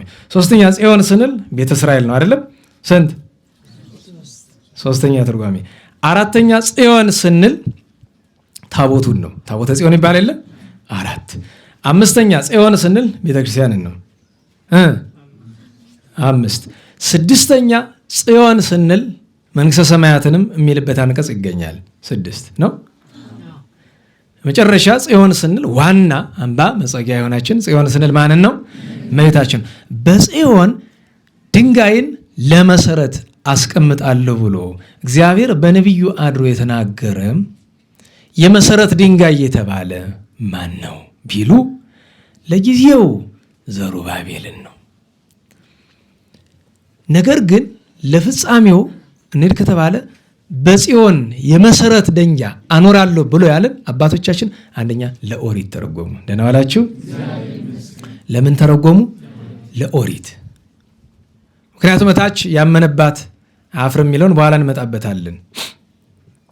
ሁለተኛ የመሰረት ድንጋይ የተባለች በራሷ ወንጌል ናት። ሶስተኛ የመሰረት ድንጋይ የተባለች እመቤታችን ናት። ከእመቤታችን በሚቀድም ቤተክርስቲያን አለች። አራተኛ እመቤታችን። አምስተኛና ግን ዋናው ትርጉም ግን እብነ ሕይወት ወርሰማይ ዘንት የሕይወት ድንጋይ የማዕዘን ራስ የተባለ ማን ነው? ጌታችን ኢየሱስ ክርስቶስ ነው። ከእመቤታችን ተወልዶ እንዲያ ተብሏልና እብነ ሕይወት ርሰማይ ዘንድ ተብሎ እሰይም ባለው አባቶቻችን ምን ብለው ተረጎሙ? ለኦሪት ቢሆን ኦሪትን የሰራት እሱ ነው። በነገራችሁ ላይ ለምንድን ነው የመሰረት ድንጋይ ያላት ቢሉ ኦሪትን ራሱ ሲሰራት ጌታችን 10 ትእዛዛት ምን ላይ ጽፎ ነው የሰጠው? እንዲያው በጥሬው እንኳን በቁሙ ምን ላይ ነው የተጻፉ? ድንጋይ ላይ ቅዱስ አለት ላይ ነው የተጻፉት። ለወንጌል ቢቀጽሉ ወንጌልን በአለት ላይ አልጻፋትም። ነገር ግን ወንጌል የተመሰረተችው ድቡሽት ላይ ነው ወይስ አለት ላይ ነው? ጌታ በቅዱስ ማቴዎስ ወንጌል በምዕራፍ 7 ላይ ምን አለ? ይህንን ትምህርቴን ሰምቶ የሚያደርገው ሁሉ ቤቱን በምን ላይ የሰራ ይመስላል አለ? በአለት ላይ። ወይም እንደ ትርጓሜ ጭንጫ ይለዋል። ጭንጫ ሲባል ብዙ አሸዋ ነው የሚመስለው። ጭንጫ ማለት ወንዝ ዳር ላይ የሚገኘው አለት ነው። ሌላ ቦታ ያለው አለት አፈሩ ምኑ ስለሚበላው ይሳሳል። ያ ግን ውሃው ሲያጥበው እያበረታው ነው የሚሄድ። አፈር ድንጋዩን ይበላዋል ብዙ ጊዜ። ጭንጫ ማለት ያ ነው፣ የወንዝ አለት ነው። ስለዚህ መሰረትነቷ ወንጌል እንደ አለት የበረታ ስለሆነ ለቤተ ክርስቲያን ቢቀጽሉ ቅዱስ ያዕቆብ በፍኖተ ለዛ ራእይ ባየ ጊዜ ምን ተንተርሶ ነበር? ተኝቶ የነበረ ድንጋይ ነው አይደለም? ያችን ድንጋይ ከምድር እስከ ሰማይ የሚደርስ የወርቅ መሰላል ተዘርግቶባት አየ። ለቤተ ክርስቲያንም ለእመቤታችንም ለወንጌልም ያስተረጉማል። ያችን ካየ በኋላ ተነስቶ ምን አለ? ዛቲ ኢትወታ ለሰማይ፣ እቺ የሰማይ ደጅ ናት አለ አይደለም? ከዛ ዘይት ሐነጽ ቤተ እግዚአብሔር፣ እዚህ ምን ይሰራል አለ? የእግዚአብሔር ቤት ይሰራል። ሐቅለ አሮን ይባላል ስፍራው በኋላ እና ይሰራል አለ። እዚያ ላይ ምን አፈሰሰበት? አዎ ቅዱስ ዘይት አፈሰሰበት። እና ቤተ ክርስቲያንን መሰረቷን በዚያ እንመለከታለን። በምን ላይ? በአለት ላይ መሆኑን የማዕዘን ድንጋይ የመሰረት ድንጋይ የሚለውን ወደ አዲስ ኪዳን እንምጣና ሰሞኑን እያከበር ነው ባለው በቅዱስ ጴጥሮስና በጌታችን ውስጥ ምን አለ? ጴጥሮስን አንተ ውእቱ ክርስቶስ ወልደ እግዚአብሔር ሲለው ምንድን ነው ያለው? አንተ ምን ኮኩ አይደል? አለት ነህ። ወዲህ በዛቲ ኮኩ ነው፣ በዚያች አለት ላይ ነው። ለዚያ ነው እችን የመሰረት ድንጋይ ያለውን። ከዚያ ቀጥሎ እመቤታችን ነን። እመቤታችን ድንግል ማርያምን እንዲያ የሚላት ለምንድን ነው ቢሉ ደህና ዋላችሁ። እሰይም ባለው የጌታን ልናመጣ ነው። ግን እመቤታችን ድንግል ማርያም እምነቷ አንድ፣ ንጽህናዋ ድንግልናዋ ሁለት። ደህና ዋላችሁ። የእመቤታችን ምግባር ትሩፋቷ ሶስት፣ እንደ አለት የጸና ነው፣ አይናወጽም። ለዚያ ነው አልባቲ ምን ሙስና ከቶውኑ እመቤታችንን ከሱ ሁሉ ግን መሰረተ ሕይወት ማርያም አይደለም እንላት። መሰረት የመሰረት ድንጋይ አይደለም የመዳናችን መሰረት እመቤታችን መሰረተ ሕይወት ማርያም። ኋላ ግን ለጌታችን ቀጽሎ የመሰረት ድንጋይ የተባለ መድኃኒታችን ነው የድነት ባለቤት። ምክንያቱም ጌታችን የተናገረውን ኃይለ ቃል ነብዩ የተናገረውን ኃይለ ቃል ይዞ ቅዱስ ጴጥሮስ አሁን ጥቅስ ፍለጋ ይደክመኛል እንጂ ዲያቆናት ሁሉ ጊዜ ቅዳሴ ስታነቡ ታገኙታላችሁ አይደል? እንዲያውም ምንድን ያለው እብነ ወትረ ሰማይ ዘንት ካለ በኋላ እንዲያውም ለማያምኑበት ግን እብነ ካይድ ወእብነ እቅፍት ይለዋል አይደል? እናውላችሁ ለማያምኑበት ለሚክዱት የሚያፍገመግም ደኛ ነው ብሎታል ቅዱስ ጴጥሮስ። ያው ጥቅስ ፍለጋ እንዳለከም ነው እንጂ ሄዳችሁ ማግኘት ትችላላችሁ እዚያ ላይ። እና ጌታችን መድኃኒታችን ኢየሱስ ክርስቶስን እንደዚህ ያለው እነሆ በጽዮን ታዲያ የምናመጣው እንደው በጽዮን የመሰረት ድንጋይን አኖራለሁ ብሏል አይደለም? በጽዮን ጽዮን ማናት? እመቤታችን መሰረት ድንጋይ የመዳናችን መሰረት፣ የቤተ ክርስቲያን መሰረት፣ የፍጥረት ሁሉ መሰረት፣ እርሱ ራሱ ፍጥረትን ሁሉ የፈጠረ አምላክ መድኃኒታችን ኢየሱስ ክርስቶስ ስጋችንን የተዋሃደ ከእመቤታችን ነውና በጽዮን እሰይም ነው ያለ የመሰረት ድንጋይን አኖራለሁ። እንግዲህ እሰይም ያለውን እሾማለሁ ተብሎ ስለማይተረጎም ነው አኖራለሁ ያለው። እመሰርታለሁ ቢባል ሊቀልም ይችላል። እየሰማችሁ ነው? ተረድታችኋል?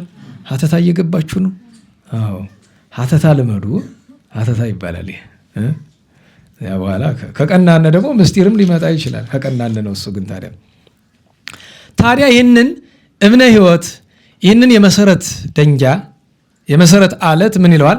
ዋጋው ብዙ የሆነ ነው ይላል። እናችሁ ዘእጹብ ሲጡ ብሎ ቢናገር ይሄ ዋጋ መተመን አይደለም። እጹብ ያለው ምንድን ነው ሲተረጎም? ብዙ ተብሎ ለመተረጎም ይቸግራል አላችሁ። ድንቅ የሆነ የማይተመን በዋጋ በነገራችሁ ላይ ለምሳሌ እንኳን ሌላ በቤተ ክርስቲያን አንዲት ኩባያ ወይ አንዲት ጠብታ ጸበል በዋጋ ትተመናለች? የእግዚአብሔር ጸጋ በዋጋ እንኳን ይቅርዳ ባለቤቱ ሰማይ ምድር የፈጠረ ለባለቤቱ ብንቀጽል እንዴት ብሎ ለእግዚአብሔር ዋጋ ይተመናል? ለድንግል ለእመቤታችን ለእናቱ በቀጽል እንዴት ብሎ ለቤተ ክርስቲያንም ለወንጌልም ለኦሪትም ብንቀጽል እንዲያ ነው። ከዚያ ቀጥሎ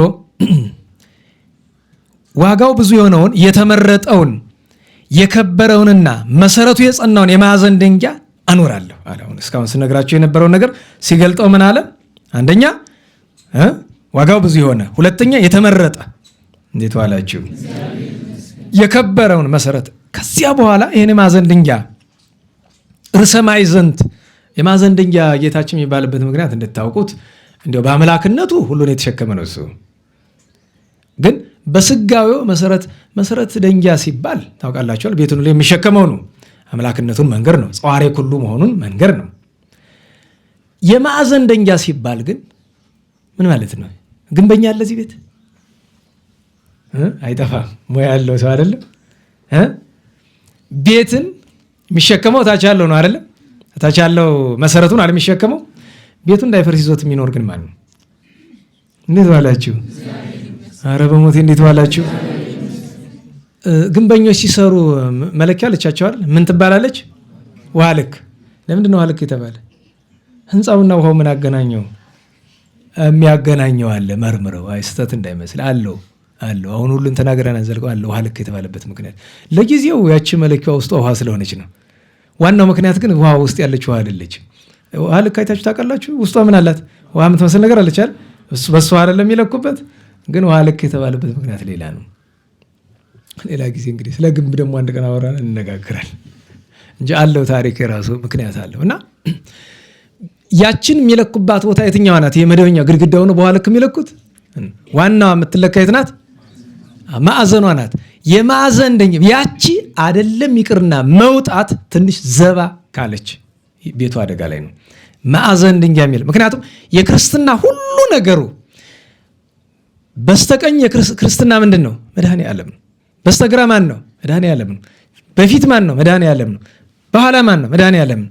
በላይ ማን ነው? መድኃኔ ዓለም ነው። በታች ያለ ማን ነው? ጌታችን ኢየሱስ ክርስቶስ ነው። በስምንቱ ማዕዘን በምስራቅም በምዕራብም በሰሜንም በደቡብም በመስ በባህር በሌብ በአዜብም እሱ ነው። ክርስቶስ የሌለበት ክርስትና ክርስቶስ የሌለበት ሃይማኖት የለም። ለምን? እግዚአብሔርም እሱ ነው፣ ስጋችን የተዋሃደ እሱ ነው። የተሰቀለም እሱ ነው። ያዳነንም እሱ ነው። ከአማ አምላክ ከድንግል ማርያም የተወለደ እሱ ነው። ማዕዘን ድንጋይ። ከዚያ በኋላ የመጨረሻዋና ትኩረታችን ላይ እንምጣ። ወዘአምነ ባቲ ይትሐፈር። አሁን ከላይ የተረጎመነውን አንድምታ ታመጡታላችሁ። አሁን ከመነሻው እንምጣ። እንዲያው የዘሩባቤልን ዘለን አንድ ኦሪትን አልን አይደለም? እንዴት ዋላችሁ? 2 ወንጌልን አይደለም? 3 ቤተክርስቲያንን፣ 4 እመቤታችንን፣ የመጨረሻ መድኃኒታችንን አይደለም? አሁን አንድ ባንድ እናምጣ። ወዘአምነ ባቲ ይትሐፈር። በእርሷ ያመነ፣ በነገራችሁ ላይ ኦሪትን ያመነባትን ታሳፍራለች። ቅዱስ እስጢፋኖስ ምን ብሎ ነው የወቀሳቸው? በመላእክት ስርዓት ተቀብላችሁ ኦሪትን አልጠበቃችሁ። ኦሪትን መጠበቅ ያስደንቃል፣ ግን ኦሪት ስንል ከሁለት ከፍለን ማየት አለብን። 10ቱን ትእዛዛት ከሆነ አሁንም ድረስ 10ቱን ትእዛዛት የሚጠብቅ ሰው ያፍራል? ንገሩኝ። ማፈር ምን ማለት ነው? መጀመሪያ ነገር እፍረት ምንድን ነው? ማፈር ምንድን ነው? ሀፍረት ምንድን ነው? አንድ ሰው ክፉ ሲሰራ ነው አይደል የሚያፍር? ኃጢአት ሲገኝበት ነው አይደል? ሀፍረት ብዙ ሀተታ ያመጣል። ፍጻሜው ግን ሀፍረት ማለት በጌታ ፊት ከጸጋ ከእምነት ከምግባር ተራቁቶ ራቁት መቆም ነው። ሀፍረት ማለት ፍርድ ቀን ናት። ለኃጥአን የምትደረግ ነገር ናት ሀፍረት። ከሀፍረት እንድንድን አይደል ሀፍረተ መስቀል ዓመተ አገሰ የሚለው ጌታችንን ለእኛ ሲል እሱ ሀፍረትን እሱ አፍሯል ሳይሆን ግን ሰዎች ሊያፍሩበት የሚችሉትን ያክል ግፍ ተቀብሏል ለእኛ ሲል። ስለዚህ አያፍርም። 10ቱን ትእዛዛት የሚጠብቁ ሁሉ አያፍሩም። ከኢታምልክ እስከ አፍቅር ቢጸካ ያለውን ድረስ የሚጠብቁ አያፍሩም። ነገር ግን በሁለተኛ መልኳ ብንመለከተው ግን አሁን ከ10ቱ ትእዛዛት ውጭ ያሉ ጌታችን የሻራቸውን የኦሪትን ተግባራት ልስራ ብሎ የሚል ግን እሱ የወንጌል ጠላት ነው። አሁን ጊዜው አይደለም። ምክንያቱም ከኦሪት ያለፋል አይደል? ያላለፈ አለ። ያላለፉ 10 ትእዛዛት አሉ። ሌሎች አንዳንድ ነገሮችም አሉ። እለፊ አላትን ለምሳሌ አሁን ግዝረት አለ አይደል? መገረዝ ስርዓትነቱ የወንጌል ሳይሆን የማን ነው? የኦሪት ነው። አሁን የምናደርገው እንደ እምነት ነው እንደ ባህል ነው? እንደ ባህል ነው እንጂ እንደ እምነት አይደለም። መገረዝ ሰው ካልተገረዘ አይጸድቅም ብሎ የሚያስተምር ካህን መምህር ካገኛችሁ እሱ ከሃዲ ነው የሚባለው 100%። ነገር ግን መገረዝ ይጠቅማል ብሎ ቢያስተምር ግን ይደነቃል። እሱ ለጤና አስፈላጊ ስለሆነ መገረዝ ይጠቅማል ብሎ ማስተማር ይችላል። ካልተገረዝክ አትድንም ካለ ቢጸ ሐሳውያን ከዚህ በላይ ምን አሉ? ቢጸ ሐሳውያን ካልተገረዛችሁ በወንጌል ብቻ አትድኑም ብለዋል አይደለም? መገረዝ ሃይማኖት አይደለም። አሁን የእምነት ጉዳይ አይደለም። ከፈለገ አለመገረዝ ይችላል። ከመዳኑ ጋር የሚያገናኘው ነገር የለውም። ለስጋ ግን ይጠቅማል። መገረዙ ጥሩ ነው እና እንዲያ ነው። ስለዚህ በኦሪት ያመነ አያፍርም። ሁለተኛ ለማን እንቀጽላለን? ለወንጌል። እንዴት ዋላችሁ? በወንጌል ያመነ ያፍራል? ንገሩኝ እንጂ። አዎ ወንጌል አታሳፍርም። ብዙ ሀተታ ውስጥ አንገባም። 3ኛ ቤተክርስቲያን ናት። ቤተክርስቲያን ያመነ ያፍራል? አያፍርም። መዝገበ ረድኤት መዝገበ ምሕረት ናት ቤተክርስቲያን። 4ኛ እመቤታችንን በእመቤታችን ማመን ይገባል። ቅዱስ ቄርሎስ አምደ ሃይማኖት በድርሳኑ ምን ይላል? ሃይማኖተ አበው ላይ ባለው ድርሳኑ ምንድን ነው ያለ? የአክል እምነት ሃይማኖት ነው እንጂ በቅድስት ድንግል አለ። በእመቤታችን ድንግል ማርያም ማመን ይረባል ይጠቅማል አለ። ምናምን እኮ እግዚአብሔር ናት ብለን አይደለም፣ ላቲ ስብሐት ብለን እናውቃለን? ንገሩኝ። ከጌታ ጋር አተካክለናት እናውቃለን? አናውቅም። ነገር ግን በእመቤታችን ማመን ይረባል ይጠቅማል ወይም ያመነባት አያፍርም ማለት ምን ብለን ነው የምናምናት ብሎ መጠየቅ ይገባል። እስቲ ጎበዞች አምጡ። ምን ብለን ነው የምናምን ስለ እመቤታችን? እመቤታችን የምናምናት ምን ብለን ነው? ከታችን ጀምር ከላይ ከዋናው ጀምሮ እንጂ ዋናውን ነገር አምጡ። ዋናውን ነገር አምጡ እንጂ ወላዲተ አምላክ እንዴ! እሱ ነው እኮ በእመቤታችን መጀመሪያ ማመን የሚገባ ምን ብሎ ነው? ወላዲተ አምላክ። ከዚያ ወላዲተ አምላክ ስንላት በሕቱም ድንግልና ነው አይደለም? ድንግል በክሌ ብለን የአምላክ እናት ብለን እናምንባታለን። አናፍርም፣ አናፍርባትም። ድንግል ናት፣ በሁለት ወገን በሶስት ወገን ድንግል ናት ብለን እናምንባታለን። አናፍርም። ነነው አላችሁ? እንዴት ዋላችሁ? የሴቶች የደናግል የፍጥረት መመኪያ ናት ብለን እናምንባታለን። አናፍርም፣ አናፍርባትም። የአርያም ንግሥት ናት ብለን እናምንባታለን። አናፍርም። በልጇ ቀኝ ተቀምጣለች በክብር ብለን እናምናለን። አናፍርም። እኛ ክብሯን ዘርዝረን የመላእክት እህታቸው፣ የአበው ተስፋቸው፣ የነቢያት ትንቢት ምሳሌ፣ የሐዋርያት ስብከት፣ የሰማዕታት እናት፣ የደናግል ንጽሕና፣ የጻድቃን ሞገስ፣ የባይታውያን መዓዛ፣ የምእመናን ደስታ ብለን ስንናገር አናፍርባትም። ሐቅ ነው። ምክንያቱም አናፍርበትም ማለት በሁለት መንገድ ነው። አንደኛ ስንለው አናፍርበትም፣ ሐቅነቱን እናምናለንም እናውቃለንም። ደህና ዋላችሁ። እናምናለንም እናውቃለንም፣ ቸርነቷን ርኅራኄዋን እናምናለንም እናውቃለን። አናፍርበትም ማለት አንድ ሰው አንድ ሲደመር አንድ ሁለት ለማለት የሂሳብ አስተማሪ ያፍራል? ንገሩኝ። የዛን ያክል ከዚያም በላይኛ እመቤታችን ስም በመጥራት አናፍርም። ሁለተኛ አናፍርም ማለት እንዲህ በማድረጋችን በፍርድ ቀን አናፍርም። ለምን? በፍርድ ቀን ፍጥረቱን ሁሉ የምታማልድ ስሟን የጠሩትን እሷ ናት። ወዘአምነ ባቲ ይትሐፈር። ከሁሉ ግን ፍጻሜው ምንድን ነው? በአማላጅነቱ ያመነ አያፍርም። እንዴት ብሎ ያፍራል? የወደቀውን የምታነሳ መጽሐፍ የሌለ ጸውኦ ስምኪ ያነስ ዘወድቀ፣ ስምሽን መጥራት በእርግጥም የወደቀውን ያነሳዋል። ኃጥአኒ ይሬሲ ጻድቀ፣ ኃጢአተኛውን ምን ያደርገዋል? ጻድቅ ያደርገዋል። እንኳን በእመቤታችን አልኩ በንስሐ የተማመነ አያፍርም። በምጽዋት የተማመነ አያፍርም። እኔ ሰጥቻለሁ ብሎ በምጽዋት መመካት ሳይሆን ምጽዋት ታደነኛለች በጌታ ስም በእመቤታችን በሰጥ ብሎ እንኳ ማለት። የመጨረሻው ግን ወዘአምነ ባቲ ማለት በነገረ ድህነት ጌታችን ኢየሱስ በስጋዌ በአምላክ ሰው መሆን በጌታችን ኢየሱስ ክርስቶስ የማዳን ስራ ባቲ ብሎ በሴት አንቀጽ ስለጠራት ነው። በነገረ ድህነት በአምላክ ሰው መሆን እናፍራለን። በሌላ እምነት ያሉ አንዳንድ ወገኖቻችን እንዴት አምላክ ሰው ሆነ ትላላችሁ? እኛ እናፍርበትም።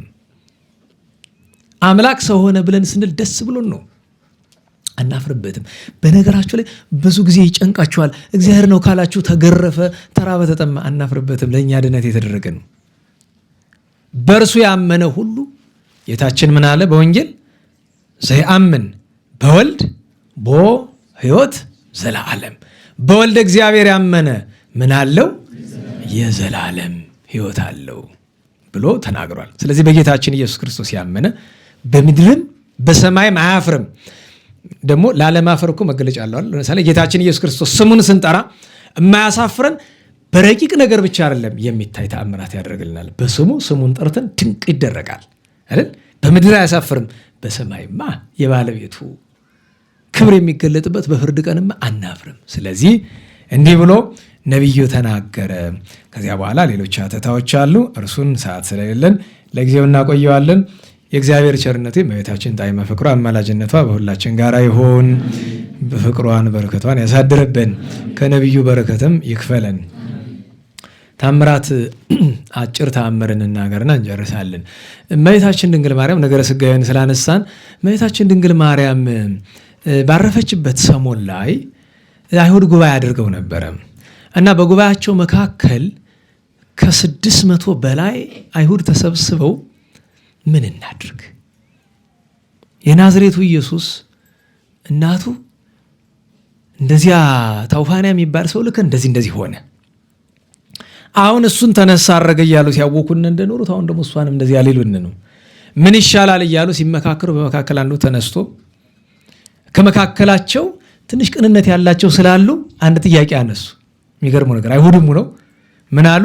አይ ቆይ የእሷን እናቆየው የእናቱን፣ የእሱ ነገር ግን ተነሳ አረገ ማለታቸው እኮ በከንቱ አይመስልም። ግን ለምንድን ነው በየዓመቱ ታዲያ ተነሳ ብለው በሚያምኑበት ቀን ከሰማይ ብርሃን የሚወርድ ሁላችንስ አይተነው የለ ብሎ መሀል አንዳንዶቹ ጥያቄ አነሱ። ከዚያ ደግሞ ሌሎቹ ይህ ስለኛም ይጨንቀናል ቸግሮናል ብሎ አሉ። አንዱ ግን በዚህ ተበሳጭቶ እኔ እሱ የው ተነሳ አረገ ከሚሉት 14 ዓመት አልፎ 15ኛ ዓመት እየገባ ነው። ይሄው እሱንም እናቱንም ስሰድብ ይህን ጊዜ አለው አምላክ ቢሆን ኖሮ ይገለኝ ነበር አይደለም ብሎ የመጨረሻው ቃል ካፉ ስትወጣ የቆመበት ምድር ተሰንጥቆ እሱ ብቻ ገባ። መልሰው አጣቸው። ተቀብሮ እንዳይመስላችሁ ከነቱ ወደ ሲኦል ነው ያወረደው ወደዛው ከነ ሙሉ ስጋው። አንዳንድ ጊዜ ዳታንና አቤሮን በነገራቸው ተቀብሮ በነፍስ መሄድም እንኳን አንድ ነገር ነው። የከፋም ቢሆን ይሻላል። ከነ ስጋው ነው ያወረደው። 600 በሙሉ እንደ ሻሽ ተነጸፉ እዚያው ላይ በአማን ተሰቅለ አምላክ አብርሃም በኢየሩሳሌም። የእግዚአብሔር ስራ እኮ ይቀርብኛል። ያ ክፉ ተናገሩክ ሲመስለው ጌታችን ጠቅላላ 600 ሙሉ በጌታችን ሄደው ተጠመቁ ከሐዋርያት። የሚገርማችሁ ነገር ከ600 አንዱ የቀያፋ ልጅ ነው። አባቱን ተከትሎ የኖረ ግን ልቦናው ሽንገላ የሌለው ነበር። አባቱ ሰቅሎ የገደለውን አምላክ አምነው ተጠምቋል። እንድታውቁት አባቶቻችን ታዲያ እዚህ ምን አሉ? ጌታ ምን ያህል ቸር እንደሆነ በዚህ ገለጠ። ለምን? ደሙ ላዕሌነ ወላዕለ ውሉድነ እምትል ቃል ለመጀመሪያ ካፉ ያወጣ ቀያፋ ነው። እንድታውቁት ቀያፋ ሲሞት ካፉ ላይ ደም ጎርሶ ነው የሞተው። እንድታውቁ ከዚያ በኋላም ከሐረገ ትውልድ የተወለዱት በሙሉ ካፋቸው ደም እየጎረሱ ነው የሚወለዱ ሕፃናቱ። እዚህ ጋር ግን ላመነበት ግን ጌታ ሰው ቢሆን ቂም ይይዛል አይደል? የቀያፋን ወላዕለ ውሉድነ ብሎ ነበር አይደል? ግን ልጁ አምኖ ክርስቲያኑ ነው የቀያፋ ልጅ እና የእመቤታችን እንዲያው ስሟን እሷን እና ጌታችን ተሳድቤ ምን ሆንኩላለ እና እዚያ ላይ ታምረ ማርያምን ያዘጋጁ ክቡራን ሊቃውንት ምን አሉ? እመቤታችን ድንግል ማርያምን በክፉ የሚያነሳውን ባህር ሊያሰጥመው፣ ደንጊያ ተንከባለው ሊጨፈልቀው፣ ምድር ተከፍታ ልትውጠው፣ ነፋሳት ጠርገው ሊወስዱት፣ ጎርፍ አንከባለው ሊወስደው ይገባል። ይገባል ብቻ ሳይሆን ያደርግበታልም አለና መጨረሻ ላይ ደራሲ ሆነ አለ እኔ በአማላጅነቷ የምታመን ኃጥኡን ስሟን በክፉ ሲያነሷት ከምሰማ በጦር ወቅተው ገለውኝ ስጋዬን ለውሻ ቢያበሉት ይሻለኛል አለ። ይኸውልህ ደስ ይለኛል። እኔ አየህ ፍቅሯ ነው እንዲህ የሚያሰኘው። ታዲያ አንዳንዱ ሰው ይቀላምዳል። ስለ እመቤታችን መስበክ እሷን መውደድ አይደለም። እባክህ ነግሬያቸዋለሁ አይደለም? ቸርነቷን ተስፋ ማድረግ ነው እንጂ ማስተማር ከሚከብዱ ነገሮች አንዱ ስለ እመቤታችን ነው። ለምን ቢባል ካስተማርኩ በኋላ ሁልጊዜ ይከፋኛል።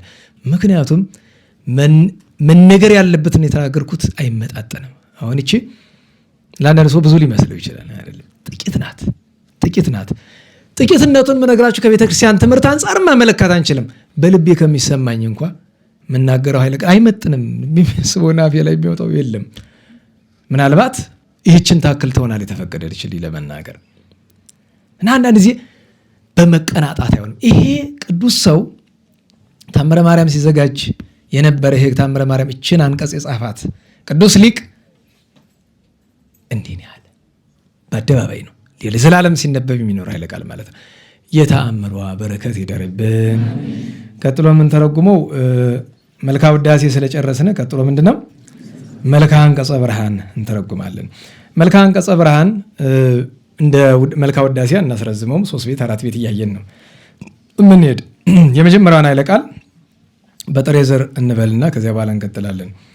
ቅድስት ወብጽሕት በሉ በደንብ በልሳነ ኩሉ ዘነብስ ሰበይት ወወርክት በአፈ አብይ ወንዑስ ማርያም ድንግል ዘአውደኪ ሞገስ ተሰመይኪ ስምረተ አብ ወማኅደረ ወልድ ክርስቶስ ወምጽላለ ዘቅዱስ መንፈስ። እንግዲህ እንዲህ ያልን እንቀጥላለን። ይሄንን ያው ዜማ እንዳስለመደው ያው በዚህ በጥንቱ አባቶቻችን ባቆይልን ዜማ ነው የምንጮኸው።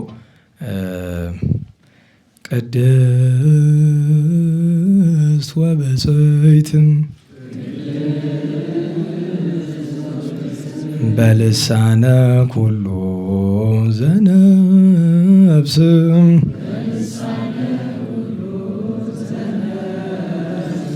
ሰበይት ወቡርክት በአፈ አብይ ወንዑስ ማርያም ድንግል ዘአውደኪ ሞገስ ተሰመይኪ ስምረተ አብ ወማኅደረ ወልድ ክርስቶስ ወምጽላለ ዘቅዱስ መንፈስ አሰርቱ ቃላት በአጻብዒሁ እለ ተጽሕፋ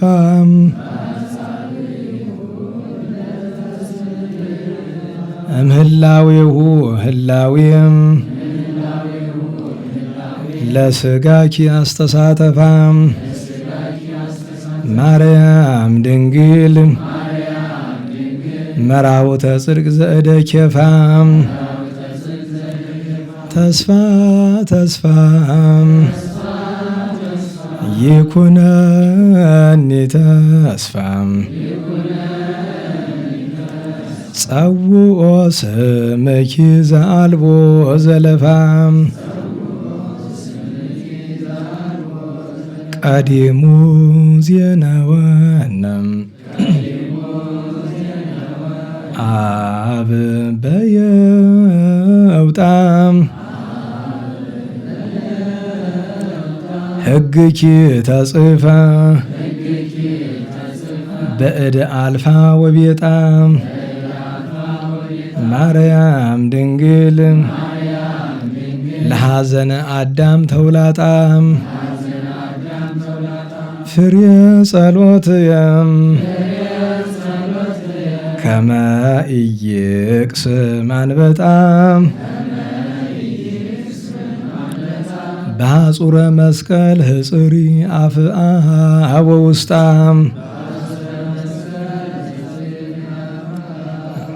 እንግዲህ ሰዓት ለመቆጠብ እነዚህን እንተርጉምና እንቀጥላለን። ማንሻው ቅድስት ወብጽዕት ነው አይደለም? ይጀምር ውዳሴው ግን አይሚ ነው ጊዜ የሚባለው ግን ቅድስት ወብጽዕት ከታችኛው ወርዶ ቅድስት ወብጽዕት። ቅድስት የሚለውን በውዳሴ ማርያም ሲተረጎም ሰማላችሁ አይደለም? ቅድስት አለ ጽንዕት ንጽሕት ክብርት ልዩ ሲል ነው ብሎ ይተረጉማል። ሀተታው በዛ ይላል ሰዓት ስለሚመሽብን።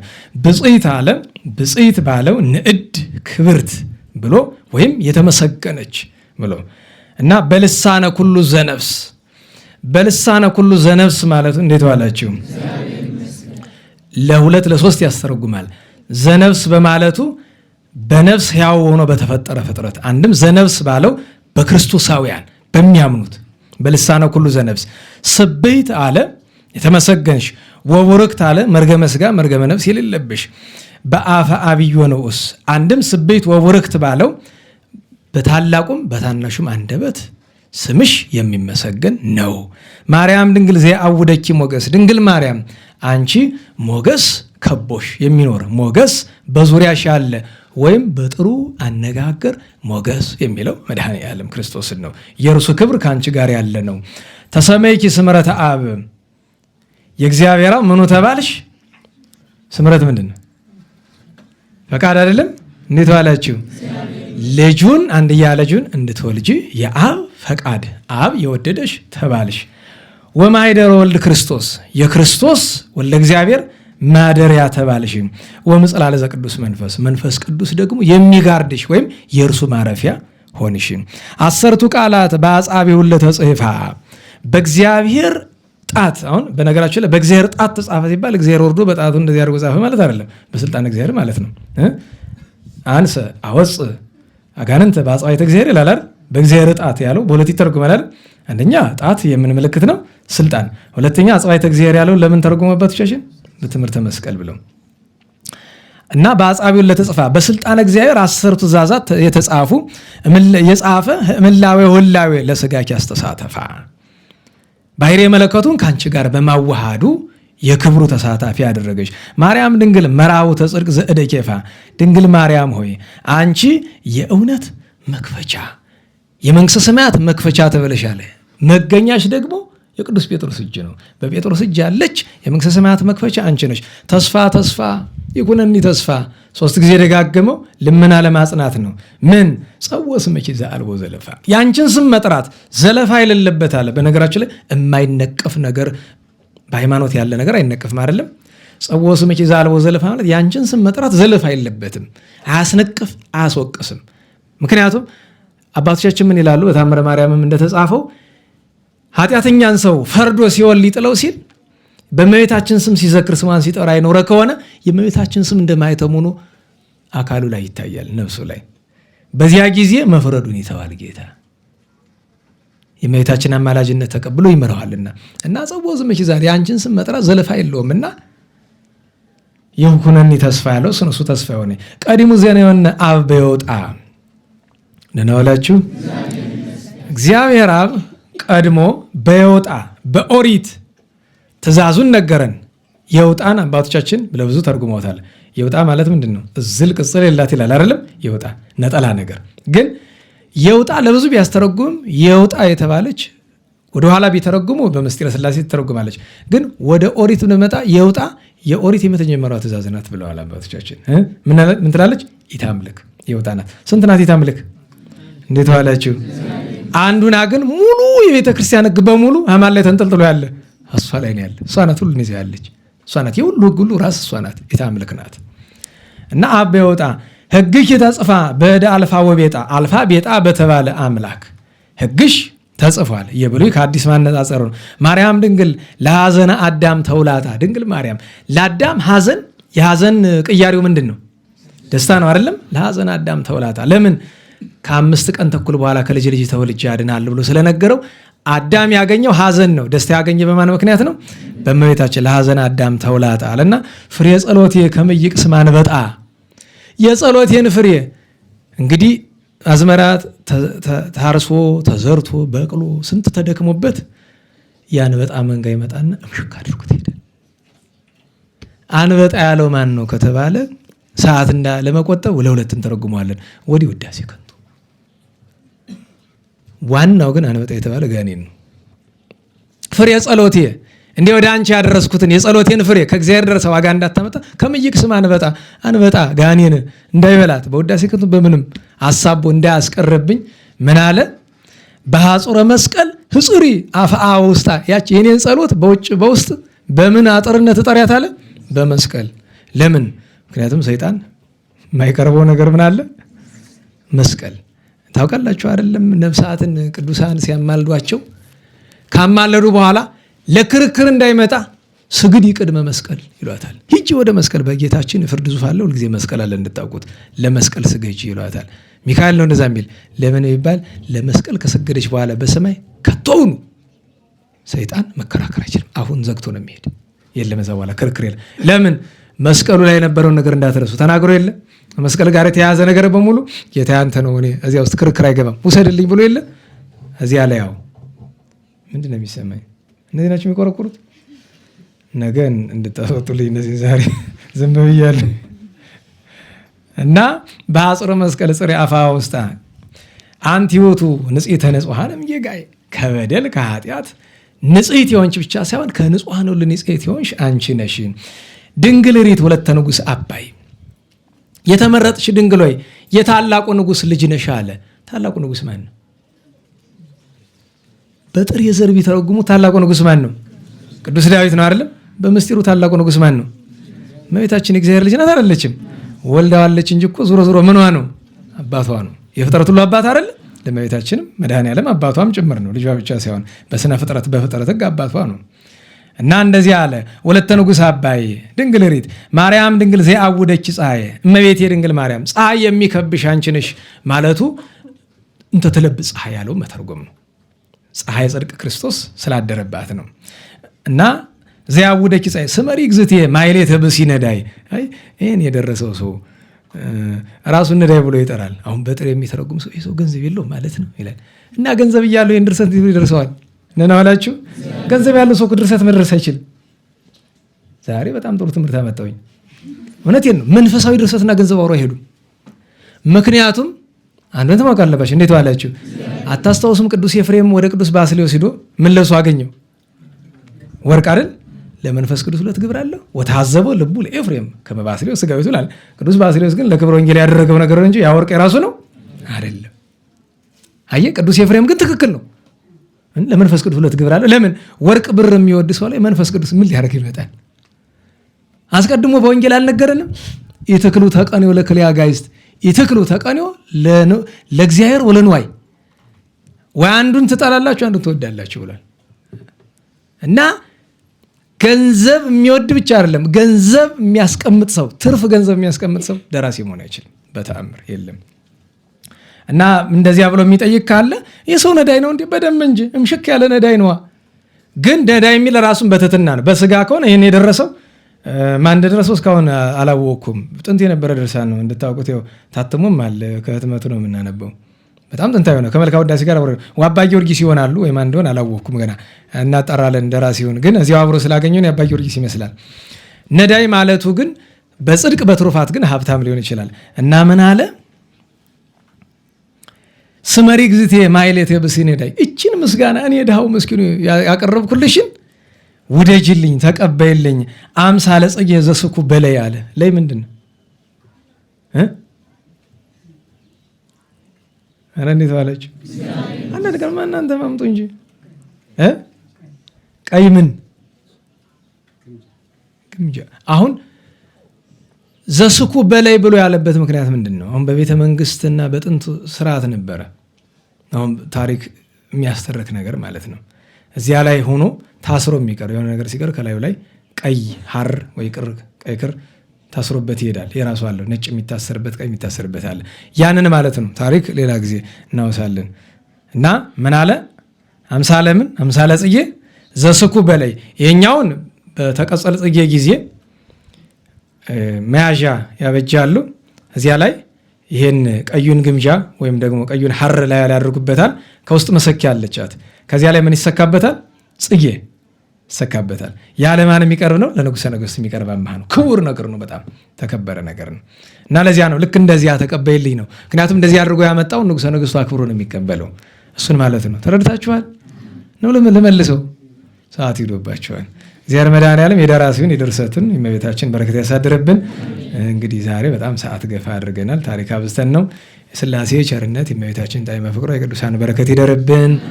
ስብሐት ለእግዚአብሔር ልዑል ወለወላዲቱ ድንግል ወለመስቀሉ ክቡር ጻሕል አሜን።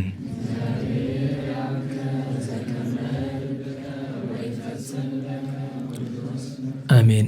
ነገ በጣም ትልቅ በዓል ነው። እንዲያው ሌላ ታሪክ ይዞ ነው እንጂ ደብረ ታቦር ነው። እዛ ላይ አሁን ምሽት ጀምሮ ማህሌት አለ። በየደብሩ ይቆማል። ደብረ ታቦር ነው ትልቁ በዓል። የጌታችን በደብረ ታቦር ብርሃነ መለኮትን የገለጠበት ነው አይደለም? መንፈስ ቅዱስ በአምሳለ ደመና የወረደበት ነው። ግን በዓመት ውስጥ የመንፈስ ቅዱስ በዓል በጎላ በተረዳ ወደ ጥምቀት ይሄዳል አይደል? እና ደግሞ ወደ ሐዋርያት ርደተ መንፈስ ቅዱስ አይደል? የእግዚአብሔር ወልድ ብዙ በዓላት አሉት 18 በዓላት። የእግዚአብሔር አብ ዓመታዊ ዋናው ትልቁ በዓል መቼ ነው? ነገ ነው። ጠዳ እግዚአብሔር አብ አሁን ነገ ነው ክብረ በዓሉ እና ነገ እግዚአብሔር አብ ነው። መልካ እግዚአብሔር ያላችሁ ነገር የሚደገም ዋናው እና የእግዚአብሔር አብ አምላካችን አጠቃላይ በዓለ ሥላሴ ነው። ሥላሴ በተለየ ግን በጎላ በተረዳ እግዚአብሔር አብ ሙሴ፣ ኤልያስ፣ ሐዋርያት አሉ። ጋሌዮን አለ። አቡነ አብየ ጊዜ ልደታቸው ነው ብለን ምንም በገድላቸው የታተመው ግንቦት 1 ቢልም የኛ የጎንደር ትውፊት ነሐሴ 13 ስለሆነ የሚለው ስለዚህ ነገ አቡነ አብየ ጊዜም ልደታቸው እናስባለን። ለጸሎት እንነሳ።